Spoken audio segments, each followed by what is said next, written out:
Pirmahan mo na, Salve. Dumidikit ang pawis sa batok ko habang ibinaba ni Benjo ang makapal na folder sa mesa ng handaan sa covered court.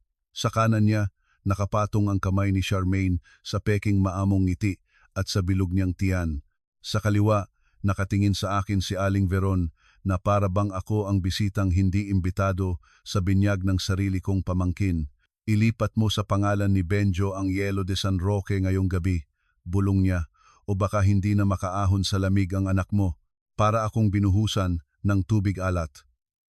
Nasaan si Tino? Tanong ko. Hindi sumagot si Benjo. Ngumisi lang siya. Sa mismong sandaling iyon, sa dulo ng barangay, may maliliit na kamaong kumakatok sa bakal na pinto ng lumang blast freezer. Mama! Mama! Bago tayo magpatuloy, mag-comment kayo kung saan kayo nanonood, ramdam namin ang bawat suporta ninyo. 3 buwan bago nangyari ang gabing iyon, amoy yelo, diesel at dagat ang buhay ko. Kapag alas 4 pa lang ng madaling araw at naghuhuni pa lang ang mga tricycle sa eskinita ng Navotas, gising na ako. Iyon ang oras na humihinga ang Yelo de San Roque, ang luma ngunit matibay na ice plant na minana ko sa tatay kong si Mang Isko Dizon. Hindi man iyon kasing kinang ng mga malalaking cold storage sa Maynila, pero para sa mga mangingisdang nakapila sa amin, para iyon puso na hindi pwedeng tumigil. Kapag natunaw ang yelo, lulundo ang presyo ng huli. Kapag pumalya ang kompresor, uuwi ang mga bangka na may lugi at umiiyak ang mga pamilya. Salve, pagdagan mo ng 2 bloke, si Kaberting. May biyahe pa yan pabulungan. Sigaw ng foreman naming si Otep habang inaayos ang listahan sa basang clipboard. Isulat mo muna ng maayos, baka mamaya magreklamo na naman sa timbang. Sagot ko habang sinisiksik ko ang buhok sa ilalim ng aking cap. At pakicheck ang generator B. Kagabi pa sumisipol. Mula pagkabata. Ganyan na ang mundo ko. Namatay ng maaga ang nanay ko, kaya si tatay ang nagturo sa akin ng lahat paano kumilala ng sariwang galunggong sa hindi, paano makiusap sa bangko nang hindi nagpapakita ng takot, paano sumingil ng may bait pero may gulugod, at higit sa lahat, paano hindi ipagkakatiwala ang pawis sa lalaking puro pangako. Madalas niya iyon sambitin habang binubuhat namin ang talaan ng bayarin. Anak, sabi niya noon, nakasandal sa sako ng asin at nakatingin sa mga ilaw ng pier, ang yelo hindi lang pampalamig. Buhay iyan, at ang buhay hindi basta ipinapahiram kung kani-kanino. Tumatango lang ako noon. Hindi ko pa alam na balang araw, sa isang lalaking may maamong ngiti at magagaling na kamay sa makina, mabibigo akong sundin ang payong iyon. Nakilala ko si Benedicto Arguelles Benjo sa buong pantalan sa taon ng malakas na habagat na halos tumumba sa kalahati ng mga tindahan sa Fishport. Nasira ang isang lumang generator namin at halos magwala si tatay dahil may 7 bangkang nag-aabang ng yelo. Dumating si Benjo na may bitbit na kahon ng tools, basang-basa ang t-shirt at may ngiting para bang sanay magligtas ng araw ng ibang tao. Nasaan ang may-ari? Tanong niya, pinupunasan ang kamay sa maong. Ako ang anak. Sagot ko, magandang umaga. Sabi ni Mang Doro, nagwala raw ang makina nyo. Tingnan ko, kung hindi pa sunog ang winding, kaya pa yan. Magkano? Depende kung gaano kalaki ang gulo. Pero kung gusto mong tumakbo agad, huwag mo munang problemahin ang presyo. Hindi ko agad nagustuhan ang linya niyang iyon. Para bang masyadong madulas. Pero nang buksan niya ang panel, tinanggal ang corroded contactor at muling paandarin ang makina sa loob ng 30 minuto, pati si tatay na pangiti. Marunong ka. Sabi ni tatay, mas marunong akong maningil sa mga may utang tay. Biro ko. Tumawa si Benjo. Mas gusto ko yata yung part-time job nyo. Mula noon, pabalik-balik siya sa planta. Una, bilang mekanikong tinatawagan kapag may sumasabog na fuse. Kalaunan, bilang lalaking may dalang kapeng mainit para sa akin kapag inaabutan kami ng madaling araw sa inventory. Sa una, matipid akong ngumiti. Iyon ang disiplina ng batang pinalaki sa pagitan ng utang at unos. Pero si Benjo, marunong maghintay. Hindi siya mapilit sa mga unang buwan. Tinutulungan niya si tatay sa pag-aayos ng conveyor. Nagbubuhat siya ng bloke ng yelo kahit hindi naman niya trabaho, at marunong siyang makinig kapag kinukuwento ko ang pangarap kong gawing mas malaki ang planta, iyong tipong hindi na kami nakikisiksik sa lumang linya ng kuryente at hindi na kinakabahan tuwing brownout. Palalakihin natin to. Sabi niya minsan habang nakaupo kami sa gilid ng pantalan, kumakain ng kwek-kwek sa papel na mamantika. Hindi lang ice plant. Magkakaroon ka ng sarili mong refrigerated trucks, sarili mong ruta. Hindi ka naaasa sa middleman. Bakit para bang kasama ka sa pangarap ko? Doon siya unang natahimik. Tumingin siya sa dagat, saka sa akin. Kasi sa tagal kong paikot-ikot sa pier, ikaw lang ang nakita kong taong hindi naghahanap ng shortcut. Ang simple ng sagot niya. At marahil dahil pagod akong laging maging matigas, doon ko ibinuka ang pinto. Niligawan niya ako ng halos 1 taon. Walang mamahaling regalo, wala ring magagarbong date. Ang alay niya ay presensya, sumasalubong sa akin sa bagsakan ng madaling araw. Inaabutan ako ng lugaw kapag sumasakit ang sikmura ko sa puyat, at nakikipagpalitan ng biro kay tatay na kalaunan ay natutong tawagin siyang "Oy mekaniko." Nang hingin niya ang kamay ko. Sa simpleng hapunan na may pritong hito at ensaladang mangga, tumingin muna siya kay tatay bago sa akin. "Mang Isko," sabi niya, diretso ang likod kahit halatang kinakabahan, "hindi ako mayaman, wala akong titulo ng lupa. Pero hindi ko lolokohin ang anak nyo."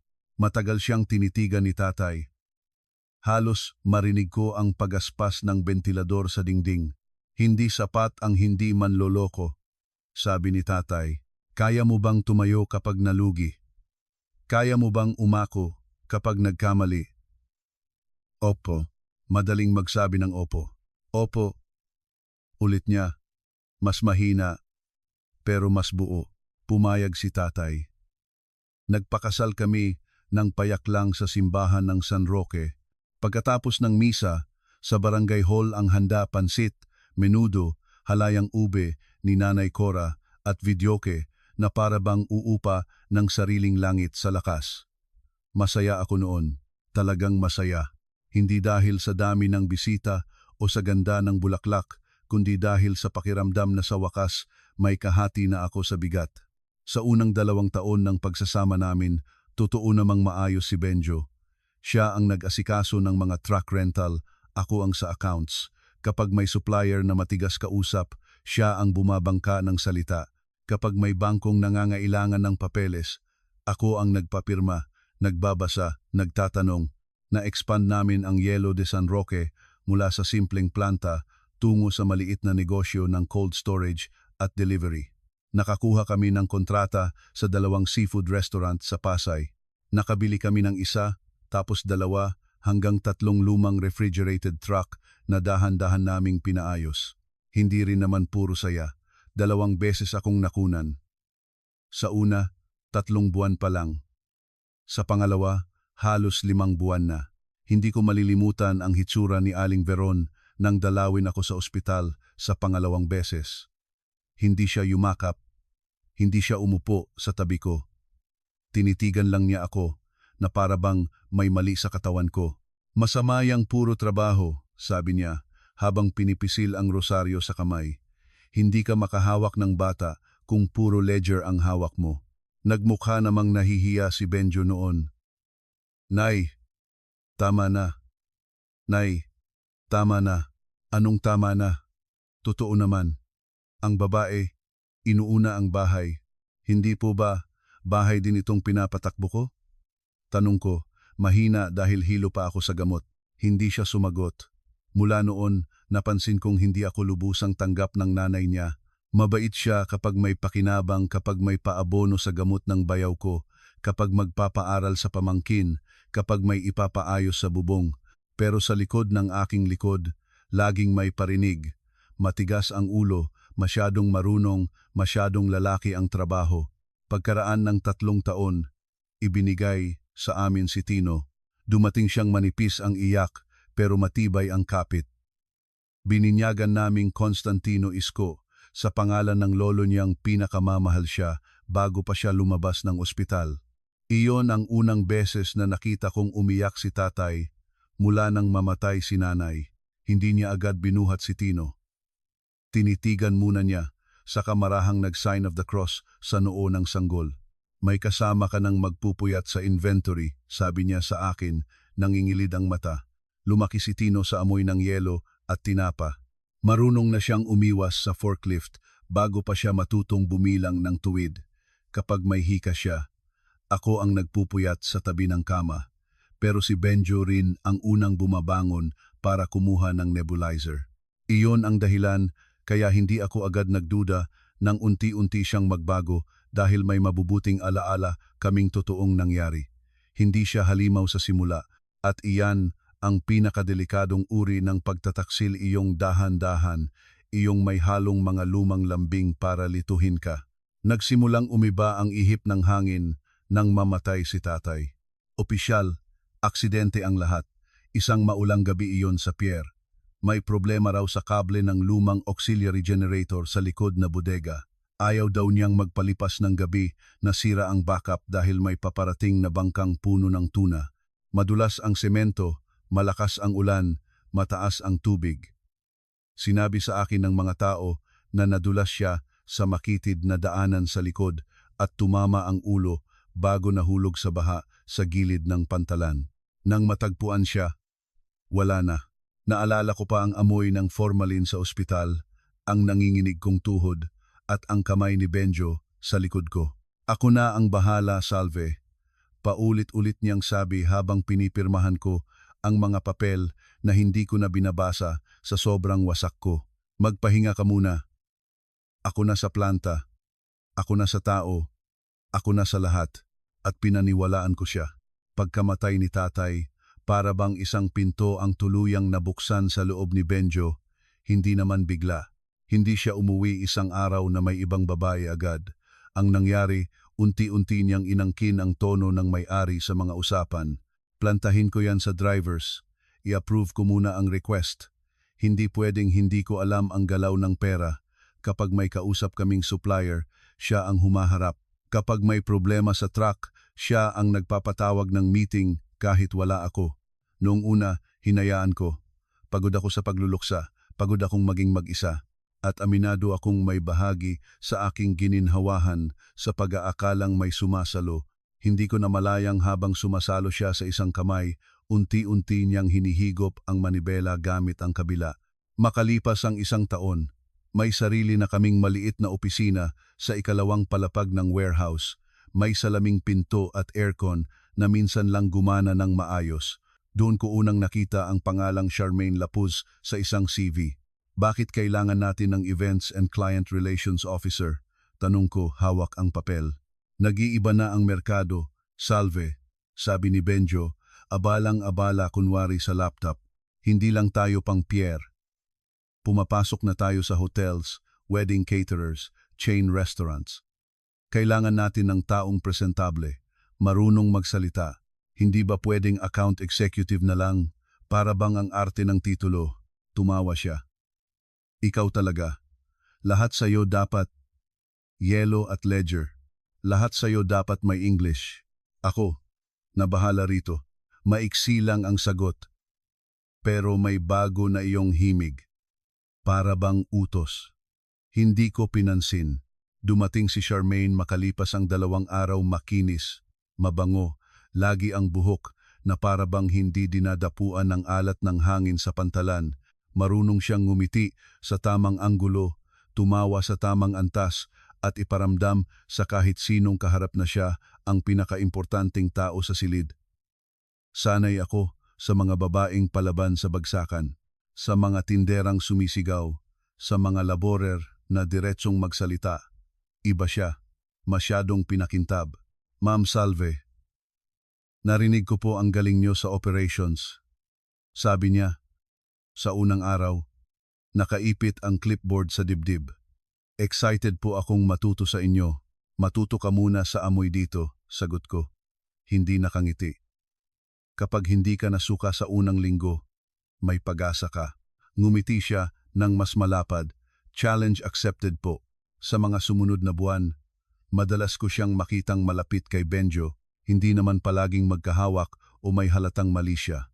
Yung mas masakit, yung maliliit na bagay. Siya ang may alam kung anong kape ang gusto ni Benjo. Siya ang unang tumatawa sa mahihinang biro nito. Siya ang laging kasama sa out-of-town client visit na dati kami ni Benjo ang sabay na ginagawa kapag tinatanong ko. Simple lang ang sagot. Mas mabilis kung siya ang sasama, marunong makipag-PR. Bakit hanggang madaling araw ang PR? Hindi mo ba alam ang negosyo? Minsan, late ang clients. Laging late kapag siya ang kasama mo. Doon lang siya iinit. Ano ba ang gusto mong palabasin? Salve. Wala. Gusto ko lang ng malinaw. Di luminaw ka. Ang salitang iyon praning ang unang lamat na malinaw kong narinig. Hindi na ako asawa sa puntong iyon. Nagiging abala na ako sa kuwento niyang pinili niyang paniwalaan. Kasabay ng paglalabuan namin, dumami rin ang kakaibang numero sa books. Mas malaki ang fuel expense kahit hindi naman dumadami ang biyahe. May bayad sa special handling na walang receipt. May dalawang supplier na hindi ko kilala, Bayline Events Logistics at MCR Premium Leasing. Parehong laging urgent, parehong malalaki ang halaga, parehong dumadaan sa pirma ni Benjo bago kay Lulit, ang bookkeeper naming madaling masindak. Bakit hindi dumaan ito sa akin? Tanong ko isang gabi. Hawak ang voucher. Nakalimutan lang, sabi ni Benjo habang nagbubukas ng beer. Napakaliit na bagay. 200,000 ang maliit? Project fund yan. Anong project? Hindi mo kailangang malaman lahat. Napalingon ako. Excuse me? Hindi ko ibig sabihin noon. Hindi ko kailangang malaman lahat? Negosyo rin ito ng survival. Minsan, may galaw na hindi pwedeng maingay. Kapag hindi pwedeng maingay, kadalasan may baho. Tumayo siya mula sa silya. Alam mo kung ano ang problema sa'yo? Gusto mong kontrolado lahat. Pati paghinga ng tao binibilang mo. Baka kasi may ninanakaw na hangin. Mula kusina, napatingin si Tino sa amin. 7 taong gulang na siya noon at mabilis makapansin. Bumaba agad ang boses ko. Pero si Benjo hindi. Pinainit ng pride ang dila niya. Hindi umiikot ang mundo mo sa sarili mo lang, Salve. Hindi rin umiikot ang negosyo natin sa ego mo. Narinig kong bumuntong hininga si Tino. Lumapit siya sa akin. Hawak ang maliit niyang brass whistle regalo ni tatay bago mamatay. Pinakintab iyon ni tatay at sinabi, kapag naliligaw ka, humihip ka, hindi ka dapat tahimik kapag natatakot ka. Hindi alam ni Tino noon kung gaano kalalim ang ibig sabihin. Mama, sabi niya. Hinihila ang dulo ng t-shirt ko. Wag na kayo mag-away. Sumasakit na naman dibdib ko. Agad akong bumaba sa tono. Sige anak, tara, nebulizer muna. Hindi tumulong si Benjo. Lumabas siya ng bahay at umuwi ng 10 oras na. Pagkatapos noon, mas naging maingat ako. Hindi ko siya kinompronta araw-araw, hindi ko rin binantayan ng halata. Ang ginawa ko na sinimulan kong kopyahin ang ledgers, isave ang screenshots ng transfer requests, at magtago ng sarili kong file sa lumang aparador ni tatay sa silid na hindi na pinapasok ni Benjo dahil amoy alikabok at lumang gamit. Doon ko rin nakita ang ilang dokumentong hindi ko naalala kung kailan na ilabas. Kopya ng titulo ng lote sa likod ng bodega, lease papers ng freezer room, insurance policies ng 3 truck, at isang draft ng special power of attorney na hindi ko pinirmahan. Tinawag ko si Attorney Micah Turingan, kaklase ko noon sa public high school na naging abogado at kilala sa pagiging diretsyo. Hindi kami sobrang malapit. Pero siya ang tipo ng kaibigang hindi nangangamusta, taon-taon, pero sisipot kapag sinabi mong may sunog. Nagkita kami sa isang tapsihan sa Malabon, hindi sa opisina. Gusto ko ng lugar na hindi aakalain ni Benjo. Mukhang hindi ka lang napuyat, sabi niya habang hinihiwa ang tapa. Anong gulo? Inilapag ko sa mesa ang ilang photocopy. Hindi lahat. Sapat lang para makita niyang seryoso ako. May pirma niya sa lahat, tanong niya. Oh, may actual proof ka ba na peking suppliers ang ilan? Wala pa. Pero may kutob ako. Umirap siya. Kutob ang ikinukulong sa tsismis. Kailangan natin ng papel, trail, tao. Ayokong gumawa ng gulo kung mali ako. Kapag tama ka, mas lalong ayaw mong pumasok na bulag. Makinig ka. Una, huwag kang pipirma sa anumang transfer, mortgage o SPA kahit anong drama ang gawin nila. Ikalawa, buksan mo ang sarili mong account na hindi alam ng asawa mo. Ikatlo, ayusin mo ang papers ng Yelo de San Roque. Siguraduhin mong malinaw kung ano talaga ang pag-aari mo. At ikapat, pinakamahalago kang mag-iisa kapag magko-confront ka. Hindi ko confront. Good. Kasi ang lalaking sanay gumamit ng charm, delikado kapag nauubusan ng script. Tinandaan ko ang bawat sinabi niya. Sa bahay, lalo pang lumakas ang loob ni Aling Veron na paringgan ako. Madalas siyang dumalaw. Nang walang sabi-sabi, dala ang kung ano-anong lutong ulam na akala mo handog ng mabuting biyenan, ngunit may kasunod laging lason. Ang taba mo na, Salve, sabi niya minsang nakaupo siya sa sala habang pinapanood si Tino na naglalaro ng toy truck. Baka hindi ka na naman mabuntis niyan. Nay, singit ni Benjo. Halatang wala ring ganang pigilan siya. Ano? Nag-aalala lang ako. Niyakap ko si Tino ng mas mahigpit. Hindi po ba sapat na malusog ang apo niyo? Hindi lang sa malusog, sa dugo rin. Dapat matibay ang lahi. Napalunok ako. Ano po bang ibig niyong sabihin? Wala, sabi niya, pero ang tingin niya sa akin para bang may alam siyang mas gusto niyang ipang-udyok kaysa sabihin ng direkta. Mas lalo akong binagabag noon nang minsang umuwi si Benjo ng hating gabi, amoy perfume na hindi akin. Hindi iyon ang unang beses, pero iyon ang unang beses na may marka ng pulang lipstick sa gilid ng puti niyang polo. Nakatayo lang ako sa kusina, naghahanda sana ng tubig ni Tino para sa nebulizer. Client dinner, sabi niya agad. Hindi pa ako nagtatanong. Talaga? Tanong ko.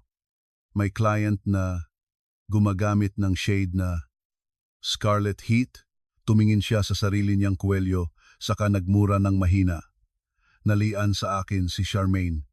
Drunk client, nagkagulo. Huwag mo nang palakihin. Hindi ko siya sinigawan. Kakaiba. Pero sa puntong iyon, mas nakakatakot ang katahimikan ko kaysa anumang eskandalo. Kinuha ko lang ang basang tuwalya at inabot sa kanya. Punasan mo bago ka pumasok sa kwarto ng anak mo. Natigilan siya. Hindi ka ba magsasalita? Kapag nagsalita ako ngayon, baka hindi mo kayanin. Noong gabing iyon, hindi ako nakatulog. Sa halip, binuksan ko ang lumang laptop ko at sinimulang i-back up ang lahat ng account statements na nasa email. Doon ko napansin ang kakaibang reimbursement request para sa isang resort sa Laya. Ang PETSA, mismong araw ng school program ni Tino na hindi dinaluhan ni Benjo dahil may emergency client meeting. Ang kasama sa bill, isang couple's spa package. Kinabukasan, kinausap ko si Lolit sa opisina. Lolit, sinong nag-book nito? Pakita ko sa screen, namutla siya. Sir Benjo po, sabi niya, ilagay sa client entertainment. May pangalan ba ng client? Wala po. Pinadelete niya yung actual invoice attachment at pinapalitan ng summary lang. Bakit ka pumayag? Halos maiyak siya. Ate Salve, pasensya na. Natatakot po ako. Sinabi niya, pag hindi ako sumunod, papalitan niya ako. Mabagal akong huminga. Lolit, mula ngayon, anumang papeles na dadaan sa kanya, ay kapi mo sa akin, kahit anong oras. Kahit hindi mo sabihin na galing sa'yo. Opo. Lumabas ako ng opisina nang mas buo ang hinala at mas mabigat ang sikmura. Ilang linggo matapos iyon, dumating ang mas direktang pressure. Isang Biyernes ng hapon, dumating si Benjo sa planta na may dalang folder at sobrang bait ng ngiti. Iyong ngiting ginagamit niya kapag may isusubo siyang hindi mo dapat lulunukin. May magandang balita, sabi niya. May investor na gustong pumasok, pero kailangan nating i-collateral ang lote sa likod para sa expansion. Hindi. Narinig mo ba muna? Hindi. Napailing siya. Kaya nga minsan, hindi ka umuunlad, Salve, dahil inuunahan ka ng takot. Hindi takot ang tawag sa pagbabasa ng pinipirmahan. Family business ito. Hindi naman kita lolokohin. Napatawa ako ng mapait. Late mo nang ginamit ang linyang iyan. Nawala ang ngiti niya. Ano ba talagang gusto mo? Na ako ang lagi mong pinaghihinalaan. Lahat ng ginawa ko para palaguin to. Palaguin o palabasin. Anong pinapalabas mo? Ako? Wala pa. Pero ikaw, mukhang marami. Hinablot niya ang folder at inihampas sa mesa. Nakakahiya ka na. Mas nakakahiya ang mag-file ng couples spa sa client entertainment. Tumigas ang panga niya. Sa isang segundo, nakita kong hinanap ng isip niya ang susunod na script.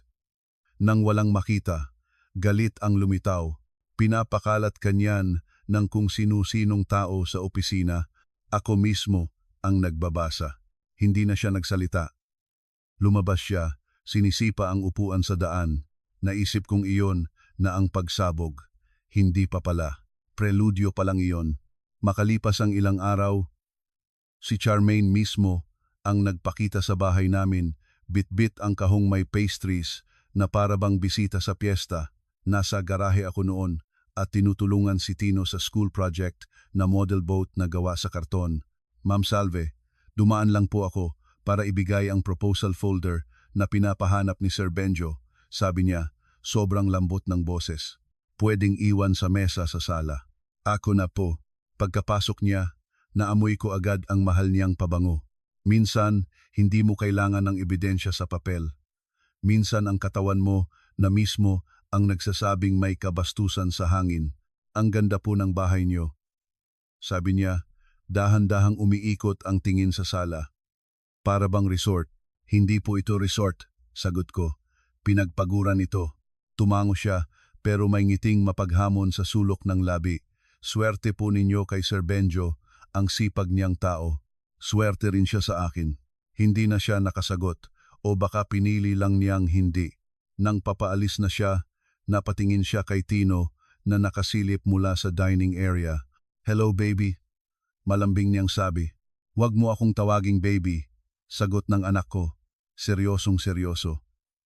Grade 2 na po ako, halos matawa ako. Pero ang mata ni Charmaine, saglit na kumislot. Para bang may pagkainis siyang mabilis na tinago. Nang gabing iyon, kinumpronta ko si Benjo ng malinaw. Hindi na siya pupunta rito nang wala ako. Sino? Si Charmaine? Work lang yon. Ang trabaho may opisina, hindi bahay. Ang dami mo ng issue. Hindi issue ang hangganan. Hindi ka ba napapagod sa pagdududa? Mas nakakapagod ang paulit-ulit mong pagsisinungaling. Isinara niya nang malakas ang pinto ng banyo at doon ko narinig si Tino na nagising sa kabilang kuwarto. Ma? Mahina niyang tawag. Pinunasan ko ang mata ko kahit wala pang luha at lumapit sa kanya. Nandito lang ako. Aalis ba si Papa?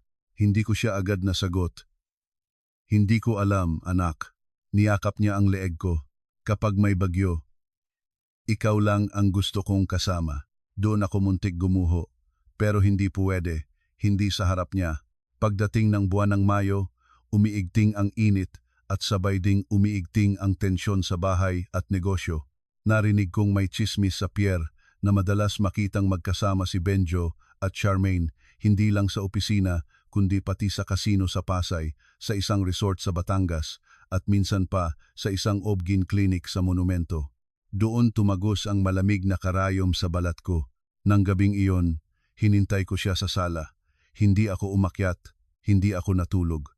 Nakapatay ang ilaw maliban sa lampshade sa sulok. Pagpasok niya, natigilan siya. Bakit gising ka pa? Saan galing ang clinic receipt sa glove compartment mo? Hindi siya gumalaw. Anong clinic receipt? Pilit niyang tanong. Ines Women's Center, OB package. Name of patient covered with correction tape. Date 2 weeks ago. Anong clinic receipt? Baka kay client. Sige, ituloy mo pa. Galingan mo. Huwag kang bibigay sa pangatlong kasinungalingan. Salve. Buntis ba siya? Tumahimik ang buong bahay. Sa taas, humuni ang electric fan sa kwarto ni Tino Hindi agad sumagot si Benjo. Umupo siya, sumandal, saka mariing hinihimas ang mukha na parabang siya ang biktima ng usapang ito. Complicated, sabi niya sa wakas. Napangiti ako. Hindi sa saya. Sa poot. Napaka-amazing. Sa dami ng salita sa mundo, iyon pa talaga.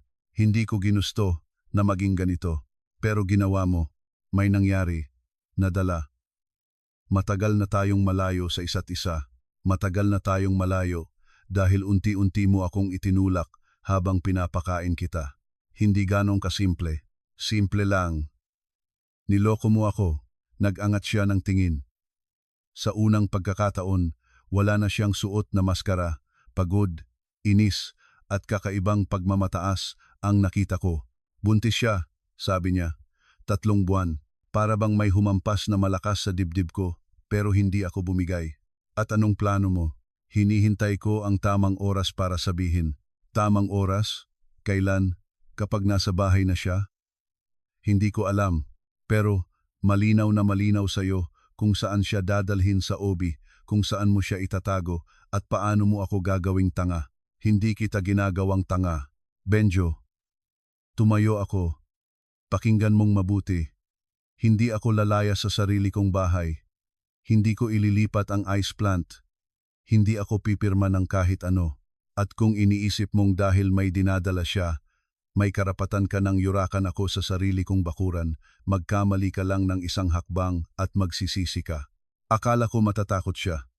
Sa halip, lumamig ang mukha niya.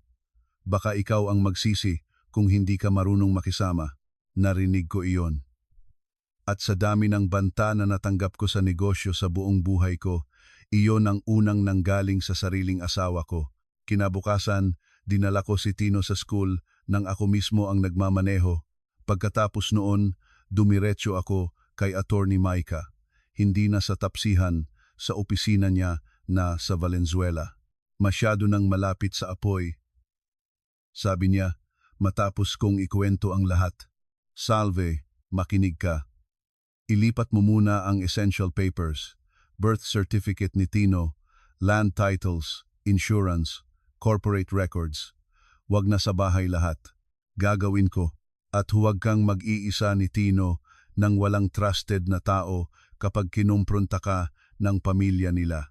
Hindi naman siguro sila aabot sa ang lalaking may kabit at pera issue ay hindi predictable, lalo na kung may nanay na gatong. Tumango ako. Sa loob-loob ko, pinipigilan ko pa ring paniwala ang kayang gawin ni Benjo ang pinakamasama. Iyan ang huling pagkukulang ko bilang asawa. Hindi na bilang negosyante. Bilang asawa, sa mga sumunod na linggo, mas naging maingat ang galaw ko. Hindi ko ipinaalam kay Benjo na nililipat ko na ang mga papeles. Tuwing ihahatid ko si Tino sa school, dumadaan ako sa safety deposit box na inayos ni Attorney Maika sa isang bangko sa monumento. Isang sobre kada araw para hindi halata mga titulo, notarized copies, tax declarations, corporate records, pati ang lumang notebook ni tatay na puno ng sulat kamay niyang rates at pangalan ng bangkang may atraso. Minsan, habang inaayos ko ang notebook, may nahulog na lumang resibo at isang maliit na susi na hindi ko maalalang nakita ko na. Tanso ang kulay at may ukit na D4. Ipinuslit ko iyon sa wallet. Hindi ko pa alam noon kung saan iyon magbubukas. Ang alam ko lang, si tatay hindi nag-iiwan ng kahit ano nang walang dahilan. Sa planta, may kakaiba ring ugali si Benjo. Lalong dumarami ang late-night deliveries na hindi dumadaan sa regular logbook. Ang mga truck namin, imbes na umalis ng madaling araw para sa usual route sa palengke at restaurants, may mga biyahe na 12:00 ng hating gabi. Kapag tinatanong ko si Otep o ang driver na si Junel, pareho lang ang sagot, special client daw po Ate Salve. Sino? Hindi ko po alam. Si Sir Benjo lang daw ang may alam. Minsan nahuli ko pang may pinapasok na asul na insulated crates sa likod ng old warehouse, iyong bahagi na hindi na ginagamit para sa retail ice dahil lumuma na ang flooring. Hindi iyon pangkaraniwang huli. Masyadong maayos ang pagkakasil. Masyadong mabilis ang kilos ng mga taong nagbaba. Anong laman yan? Tanong ko. Sa lalaki, sa delivery van. Napatingin siya kay Benjo bago sa akin. Frozen imports po. Anong permits? Ano po? Kay sir po. Pumasok ka na sa opisina, sabi ni Benjo, nakatitig sa akin. Ako nang bahala rito. Hindi. Ako ang tatanong. Salve, Ania. Mababa ang boses pero mariin. Huwag ka ngang mag-eskandalo sa harap ng tao. Mas okay ba sa loob? Para walang saksi. Namula ang tenga niya. Hindi siya sanay na hinahamon ko ng harapan. Dati, nag-adjust ako para kay Tino. Dati, inuunahan ko ang hiya. Sa puntong iyon, nagsisimula ng mamatay ang takot ko. Isang gabi, habang naliligo si Benjo, binuksan ko ang isang ekstrang teleponong lagi niyang iniiwan sa dashboard ng truck. Hindi ko alam ang password noon, pero alam ko ang ugali niya. Karamihan sa mga lalaking tulad niya, kapag naniniwalang kontrolado kanila, nagiging kampante sa detalye. Birthday ni Aling Veron ang unang tinray ko. Bumukas, sunod-sunod na lumitaw ang mensahe. Hindi lang kay Charmaine, may group chat pa silang apat. Si Benjo, si Charmaine, si Aling Veron, at si Rodel, pinsan ni Benjo, na adik sa sugal at kung kani-kaninong racket. Nanginginig ang daliri ko habang binabasa ko ang ilang linyang gusto ko sanang hindi ko na nakita. Charmaine, kausapin mo na si ate mo. Hindi pwedeng laging patago. Lumalaki na tiyan ko. Aling Veron, hindi lalaki ang tiyan kung hindi ka maingat. Pero tama, kailangan na ng papel. Rodel, may kausap na ko sa bangko. Basta mapirmahan ni Ate Salve ang SPEA, okay na. Benjo, aayusin ko sa binyag ni Princess. Nandoon lahat, hindi siya makakapalag. At sa ilalim noon, ang pinakamasakit na linya. Aling Veron, dalhin si Tino sa lumang bodega pag matigas pa rin. Takot yun sa lamig. Madali magtanda. Nanigas ang buong katawan ko. Hindi na hinala, hindi na kutob. May plano sila sa anak ko. Hindi ko na ipinagpatuloy ang pagbasa. Kumuha ako ng screenshots, sinend sa bagong email ko, pati kay Attorney Micah. Paglabas ni Benjo ng banyo, nakaharap na ako sa bintana. Hindi ko ipinahalata. Hindi pa. Kailangan kong maging mas matalino sa puntong iyon kaysa sa galit ko. Kinabukasan tinawagan ko si Jomar Balmes, anak ni Mang Doro na halos pinsan ko na ang turing mula bata. Coast Guard mechanic siya noon sa isang outpost sa Bataan, pero nakauwi para sa pista ng barangay nila sa kabilang linggo. Tahimik na lalaki si Jomar, may asawang pumanaw sa dengue 5 taon bago at hindi pala salita sa tsismis. Kung may taong mapagkakatiwalaan kong sundan ang isang truck nang hindi agad mapapansin, siya iyon. Nandyan ka ba sa bayan sa Sabado? Tanong ko. Bakit? May binubuhat na problema ang boses mo. Pwedeng ba kitang makausap ng personal? Sabihin mo lang saan. Nagkita kami sa karinderya ni Nanay Cora.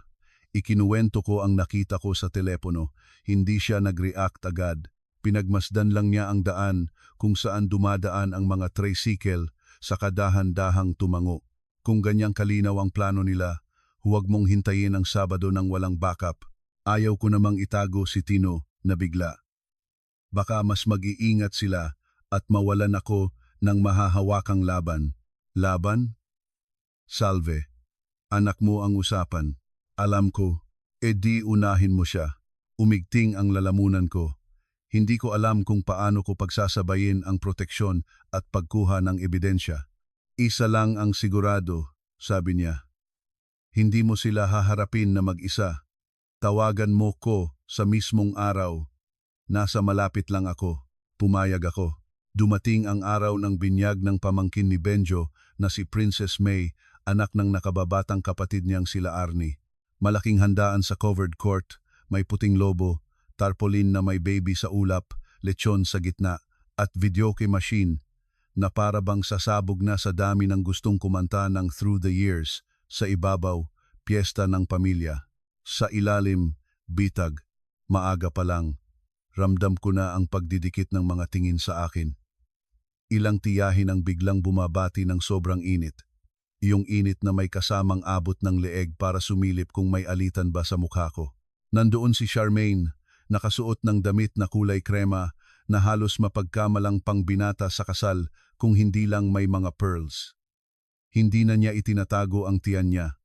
Hindi rin siya nahiya. Salve, kumain ka. Sabi ni Aling Veron, hawak ang plato, baka himatayin ka sa init. Hindi po ako mahihimatay, sagot ko. Mahina ka pa naman, sabat ng isa niyang kapatid. Lalo kapag nasasaktan.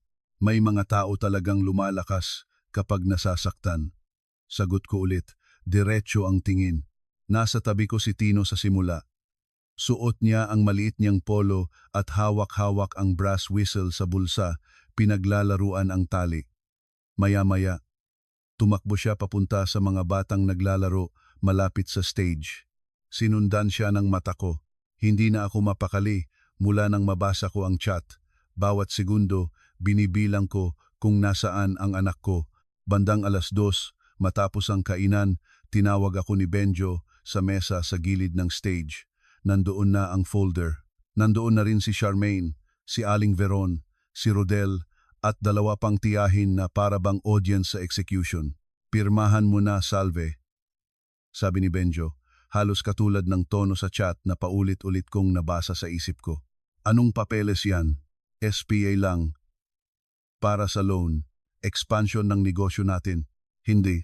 Pumagit na ang maitim ng ngiti ni Charmaine. Anong pamilya ang tinutukoy mo? Umubo si Aling Veron. Hindi kailangang magmatigas sa harap ng bisita. Tama po. Sa harap na lang ng pulis, sagot ko. Nagkatinginan sila. Dito humakbang si Benjo, papalapit at ibinulong ang mga salitang nagpabago sa lahat. Ilipat mo sa pangalan ko ang Yelo de San Roque ngayong gabi o baka hindi na makaahon sa lamig ang anak mo. Sa mundo ng trahedya, may ilang segundo na humihiwalay sa dati mong buhay at sa susunod mong katauhan. Iyon ang isa sa mga segundo ko. Sa labas, nanatiling malakas ang tugtog ng videoke. May batang tumatawa sa likod, may nagbubukas ng soft drinks, pero sa loob ng katawan ko, nagdilim ang lahat. Nasaan si Tino? Tanong ko. Pirma muna. Nasaan ang anak ko? Mas malakas na. Naglalaro lang, singit ni Aling Veron, pero hindi niya ako matingnan sa mata. Lumingon ako sa stage. Wala si Tino. Wala rin ang pinsan niyang si Bogs na kanina'y kasama niya. Nawala rin si Rodel sa pwesto niya. Hindi na ako nag-isip ng mahaba. Hindi ko hinila ang folder. Hindi ko sinampal si Charmaine. Hindi ko ineskandalo roon pa lang. Sa halip, kinuha ko ang pitsel ng juice sa mesa at kunwaring natapilok ako. Nabuhos sa mga papel. Nagtilian ang mga tiyahin. Nagsitayo ang mga tao. Sa kaguluhan, tumakbo ako palabas ng covered court. Salve! Bumalik ka rito, sigaw ni Benjo. Hindi ako lumingon. Habang tumatakbo ako sa init ng hapon, tinawagan ko si Jomar, nasa lumang bodega. Hingal kong sabi, dalhin mo si Otep. Pandurog, kahit sino. Anong nangyari? Si Tino. Narinig ko ang pagbabago sa boses niya. Parating na ko. Ang lumang bodega ng Yelo de San Roque ay nasa dulo ng lote, malapit sa bakod na kahoy na nakaharap sa estero. Hindi na iyon ginagamit sa regular operations dahil luma na ang insulation at laging nagkakayelo ang drain. Pero gumagana pa rin ang isang blast freezer roon kapag sinaksak sa manual line. Habang papalapit ako, napansin ko agad ang kakaiba, nakabukas ang side switch ng old generator. Hindi, bulong ko. Hindi. Mula sa loob, mahina pero malinaw, narinig ko ang tunog ng isang bagay na paulit-ulit na tumatama sa bakal. Tino, yung whistle. 3 maiikling huni, hinga, 3 mabilis ulit. Ganoon ang laro namin kapag nagtataguan noon. Anak, sigaw ko, hinahampas ang pinto ng freezer. Tino, mama to, mama. Mahina niyang sigaw mula sa loob, basag ang boses, ang lamig. Hinila ko ang hawakan. Nakakandado sa labas ng malaking padlock. Nanginginig ang daliri ko habang hinahanap ang kahit anong maipampukpok. Wala. Humahagulgol na ako habang sinisipa ang pinto. Anak, huminga ka lang. Huwag kang umupo sa sahig. Tino, sumagot ka. Mama, dumating si Otep na may dalang malaking tubo ng bakal, kasunod si Jomar at si Mangdoro na kahit matanda na, tumakbo pa rin. Layo, sigaw ni Jomar. Hinampas nila ang padlock, 1, 2, 3, hindi agad bumigay, pinagtulungan nila. Sa ika-4 na hampas, kumalas ang nakakabit na staple at bumukas ng bahagya ang pinto. Bumuga ang napakalamig na hangin at halos sumuko ang tuhod ko sa takot. Nasa sulok si Tino, kulay abo ang labi, magkayakap ang dalawang braso sa sarili at nanginginig ng malakas. Basang-basa ang pisngi niya sa luha. Nakatayo pa rin siya, gaya ng bilin ko, pero halatang ubos na. Anak, sumugod ako at niyakap siya kahit tumagos ang lamig sa katawan ko. Nandito na si Mama.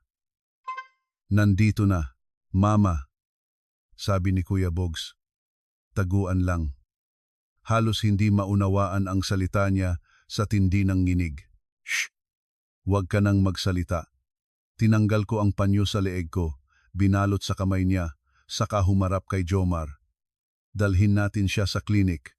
Ngayon na, habang binubuhat namin si Tino palabas, nakita ko si Rodel sa dulo ng daanan, tatakbo sana palayo. Sinugod siya ni Otep at pinigilan. Anong ginawa mo sa bata? Sigaw ni Otep.